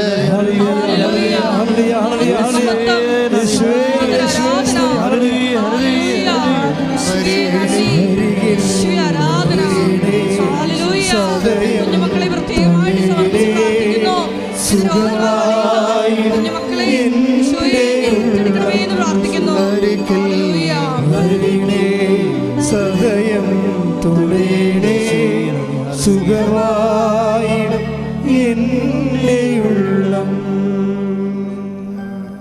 കടങ്ങളിൽ കേസിലകപ്പെട്ടിരിക്കുന്നവരെ, മക്കളില്ലാത്തവരെ, വർഷങ്ങളായിട്ട് മക്കളില്ലാത്തവരെ, പ്രിയപ്പെട്ടവരെ, മരിച്ചു പോയതിൻ്റെ വേദന മാറാതിരിക്കുന്നവരെ, ഭർത്താവോ ജീവിത പങ്കാളിയോ മക്കളോ അമ്മയോ ഒക്കെ കൈ നഷ്ടപ്പെട്ടു പോയവരെ, അതിൻ്റെ വേദനയ്ക്ക് ശമനമില്ലാതെ ഉള്ളിൽ പെന്തുനീർ നെരിപ്പോട് പോലെ നടക്കുന്നവരുടെ മേൽ ഓരോരോ കാര്യങ്ങൾക്ക് വ്യത്യസ്തമായ വേദന അനുഭവിച്ചുകൊണ്ടിരിക്കുന്നവരുടെ മേൽ ദൈവത്തിൻ്റെ കരുണ ചൊരിയട്ടെ, ദൈവത്തിൻ്റെ ശക്തി ഒഴുകട്ടെ, പരിശുദ്ധം അവർക്ക് വേണ്ടി മധ്യസ്ഥം വഹിക്കട്ടെ, ദൈവത്തിൻ്റെ ശക്തി ശ്രുതിക്കട്ടെ, ശ്രുതിക്കട്ടെ,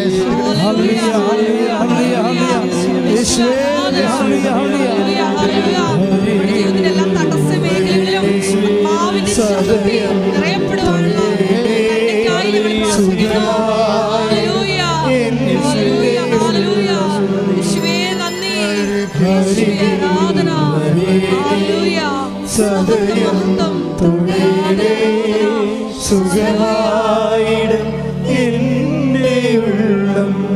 ഒരു നിമിഷം മൗനമായി അച്ഛൻ എവിടെയെങ്കിലും വിട്ടുപോയിട്ടുണ്ടെങ്കിൽ എൻ്റെ മക്കളത് ഈശോയ്ക്ക് പരിശുദ്ധമായി ഏൽപ്പിക്കുക.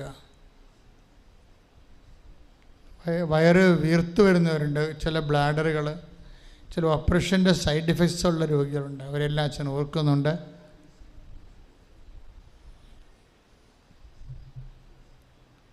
ഏതെങ്കിലും വിഷയം അച്ഛൻ വിട്ടുപോയിട്ടുണ്ടെങ്കിൽ ഇപ്പം പറയാനുള്ള സമയമാണ്. പരിശുദ്ധ അമ്മ വഴി ആരാധനയ്ക്ക് സമർപ്പിക്കണമെന്ന് പറഞ്ഞാൽ മാത്രം മതി. സമാപന ആശീർവാദം. കൈകൾ കൂപ്പി കണ്ണുകളടച്ച് ശിരസ് നമിച്ച് സ്വീകരിക്കും.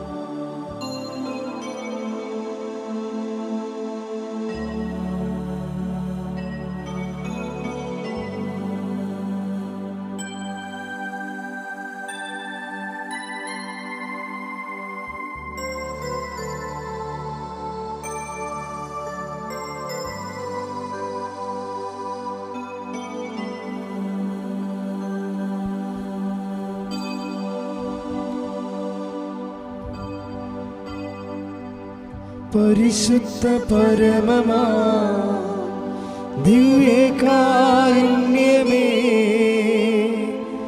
എന്നുമെന്നും അങ്ങേയ്ക്കാരാധന.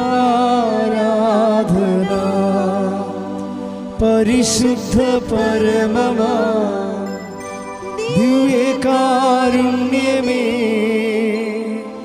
എന്നുമെന്നും അങ്ങേയ്ക്കാരാധന. പരിശുദ്ധ പരമമാ ദിവ്യകാരുണ്യമേ, എന്നുമെന്നും അങ്ങേയ്ക്കാരാധന.